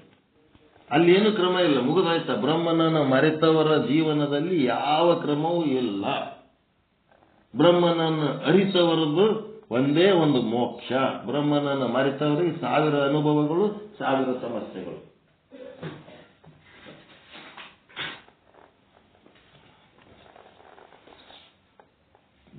ಚಲೋ ಅನಿಸ್ತಾ? ಏನು ತಲೆ ಚಿಟ್ಟು ಹಿಡ್ಲಿಕ್ಕತ್ತದ? ಏನು ನಿಮ್ಮ ಅನುಭವಗಳು? ಏನಾರು ಹೇಳ್ರಿ ಒಂದೆರಡು ಮಾತು. ಸ್ವಾನುಭವ ಹೊರಗೆ ಬರಲಿ, ಒಂದಿಟ್ಟು ಮುಕ್ತಾಯ ಮಾಡೋಣ. ಪೂರ ಕೆಲ್ಸಕ್ಕೆ ಬರ್ಲಾರ್ದ ವಿಷಯ ಇವತ್ತು ಹೇಳಿದ್ದು. ಎಲ್ಲರಿಗೂ ಗೊತ್ತಿದ್ದೇ ಅದು, ಏನು ಗೊತ್ತಿಲ್ಲದ್ದೇನದು. ಜೀವನದಾಗ ಬರ್ತಿರ್ತಾವಪ್ಪ ಹೆಚ್ಚು ಕಡಿಮೆ, ತಾಳ್ಕೊಂಡು ಹೋಗ್ಬೇಕು ಅಂತಿರ್ತಾರಲ್ಲ ಹಿರಿಯರು. ಅದನ್ನೇ ಶಾಸ್ತ್ರೀಯವಾಗಿ ಹೇಳ್ಯಾರಷ್ಟೇ ನಿಶ್ಚಲ್ ದಾಸರು. ಯಾರೇನು ಹೇಳ್ತೀರ ಮುಕ್ತಾಯ ಮಾಡಿಬಿಡೋಣ.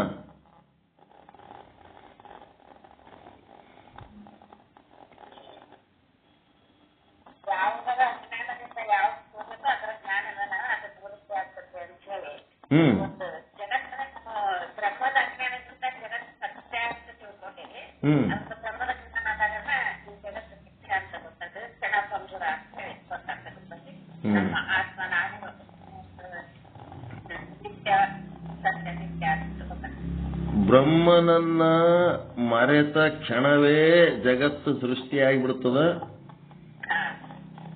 100 ವರ್ಷ ಆಯುಷ್ಯ ನಿಮಗ ಈ ಜಗತ್ತಿನೊಳಗೆ ಚಾಲು ಮಾಡ್ತದ. ಪಾಪ ಪುಣ್ಯ ಸುಖ ದುಃಖ. ಬ್ರಹ್ಮನನ್ನ ಅರಿತ ಕ್ಷಣವೇ ಈ ಜಗತ್ತೆಲ್ಲ ಕನಸಾಗ್ಬಿಡ್ತದ. ಬ್ರಹ್ಮನನ್ನ ಅರಿತು ಈ ಜಗತ್ತಿನ ಬದುಕನ್ನ ಕನಸು ಅಂತ ತಿಳ್ಕೊಂಡು ವಿಷಮ ಸಂಸಾರವಿರನು ಕನಸೆಂದರಿ. ವಿಷಮ, ಇದಕ್ಕೆ ಯಾರು ಸಮ ಮಾಡ್ಲಕ್ ಆಗೇ ಇಲ್ಲ. ಇದೆಲ್ಲ ವಿಷಮನೇ ಅದ. ಏನ್ ಮಾಡಿದ್ರು ಇನ್ನ ಬಹಳ ಕೆಲಸ ಉಳ್ದದ ಅಂತ ಅನ್ಕೋಬೇಕು ಎಲ್ಲರೂ. ಸಂಸಾರದೊಳಗೆ ಒಂದು ಕೆಲಸ ಪೂರ ಮುಗ್ದದ, ಆರಾಮ ನಂದೆಲ್ಲ ಜವಾಬ್ದಾರಿ ಮುಗ್ದದ, ನಾನು ಆದ್ರೂ ಪರವಾಗಿಲ್ಲ ಅನ್ನೋಂಥದ್ದು ಎಂದೂ ಬರಲ್ಲ ಅಜ್ಞಾನಿಗೆ. ಜ್ಞಾನಿಗೆ ಜಗತ್ತೇ ಇಲ್ಲ ಅಂತಂದ್ಮೇಲೆ ಇದ್ರಾಗ ಏನ್ ಜವಾಬ್ದಾರಿ ಅದ? ನಮಗ್ ಮಗಳ ಮದುವೆ ಆಯ್ತು, ಇನ್ನೇನ್ ನಿಮ್ ಮಗಂದೊಂದು ಮದುವೆ ಆಯ್ತು ಅಂದ್ರೆ ನಿಮ್ ಜವಾಬ್ದಾರಿ ಮುಗೀತು. ಮಗಳ ಮದುವೆನೂ ಜವಾಬ್ದಾರಿ ಇದ್ದಿದ್ದಿಲ್ಲ, ಮಗನೂ ಇಲ್ಲ, ನಮಗ್ ಯಾರ್ದು ಇಲ್ಲ. ಅದ್ರ ಜವಾಬ್ದಾರಿ ಈಶ್ವರಂದು, ನಮ್ದೇನದು? ಜಗತ್ತು ಅವಂದು. ಜಗತ್ತಿನ ದುಡಿಲಕ್ಕ ಕೂಲಿ ಆಳುಗಳು ಬೇಕಾಗಿರ್ತಾವ ಅಂತೇಳಿ ಮಗನ್ನ ಹಡೆದಿರ್ತಾನ, ಮಗಳನ್ನ ಹಡೆದಿರ್ತಾನ. ಮುಂದೆ ಅದಕ್ಕೆ ರಕ್ಷಣೆ ಮಾಡಿ ಅವಕ್ಕೆ ಏನ್ ಕೊಡ್ಬೇಕು ಎಲ್ಲ ಅವನ್ ಕೆಲಸ, ನಮ್ದೇನ್ ಕೆಲಸ? ನಮ್ ಜಿಮ್ಮೆದಾರಿ ಇಲ್ಲ ಅದ್ರಾಗ. ಏನ್ ಯಾಕೆ ಮಾಡ್ಕೊಳಕ್? ಏನ್ರಿ? ಮತ್ತೆ ಅವನ್ ಜಗತ್ತು, ಅವನ ಆಟ ಅದು, ನಮ್ದೇನದು ಅದ್ರಾಗ? ಓಕೆ. ಪರಮಾನಂದ ಪ್ರಾಪ್ತಿ ಭವ, ಸರ್ವ ದುಃಖ ನಿವೃತ್ತಿ ಭವ, ಇಷ್ಟಾರ್ಥ ಸಿದ್ಧಿರಸ್ತು, ಯಶಸ್ವಿ ಭವ, ಯಶಸ್ವಿ ಭವ. ಜೈ ಶುದ್ಧ ಬ್ರಹ್ಮ, ಜೈ ಜೈ ಶುದ್ಧ ಬ್ರಹ್ಮ, ಜೈ ಶುದ್ಧ ಬ್ರಹ್ಮ, ಜೈ ಜೈ ಶುದ್ಧ ಬ್ರಹ್ಮ. ಓಂ ಶಾಂತಿ ಶಾಂತಿ ಶಾಂತಿ. ಎಲ್ಲರಿಗೂ ಶರಣು ಶರಣಾರ್ಥಿ, ಎಲ್ಲರಿಗೂ ಶರಣು ಶರಣಾರ್ಥಿ. ಜೈ ಶುದ್ಧ ಬ್ರಹ್ಮ. ಓಂ ನಮಃ ಶಿವಾಯ. ಮುಂದೇನ್ ನೋಡ್ರಿ, ಮುಂದೇನ್ ಮಾಡ್ತೀರಿ? ಮಂಗಳಾರತಿ ಮಾಡ್ತಾರೆ, ಸಂಕ್ಷಿಪ್ತ ವೇದಘೋಷ ಮಾಡಿ ಮುಗಿಸ್ತಾರೆ ನೋಡ್ರಿ.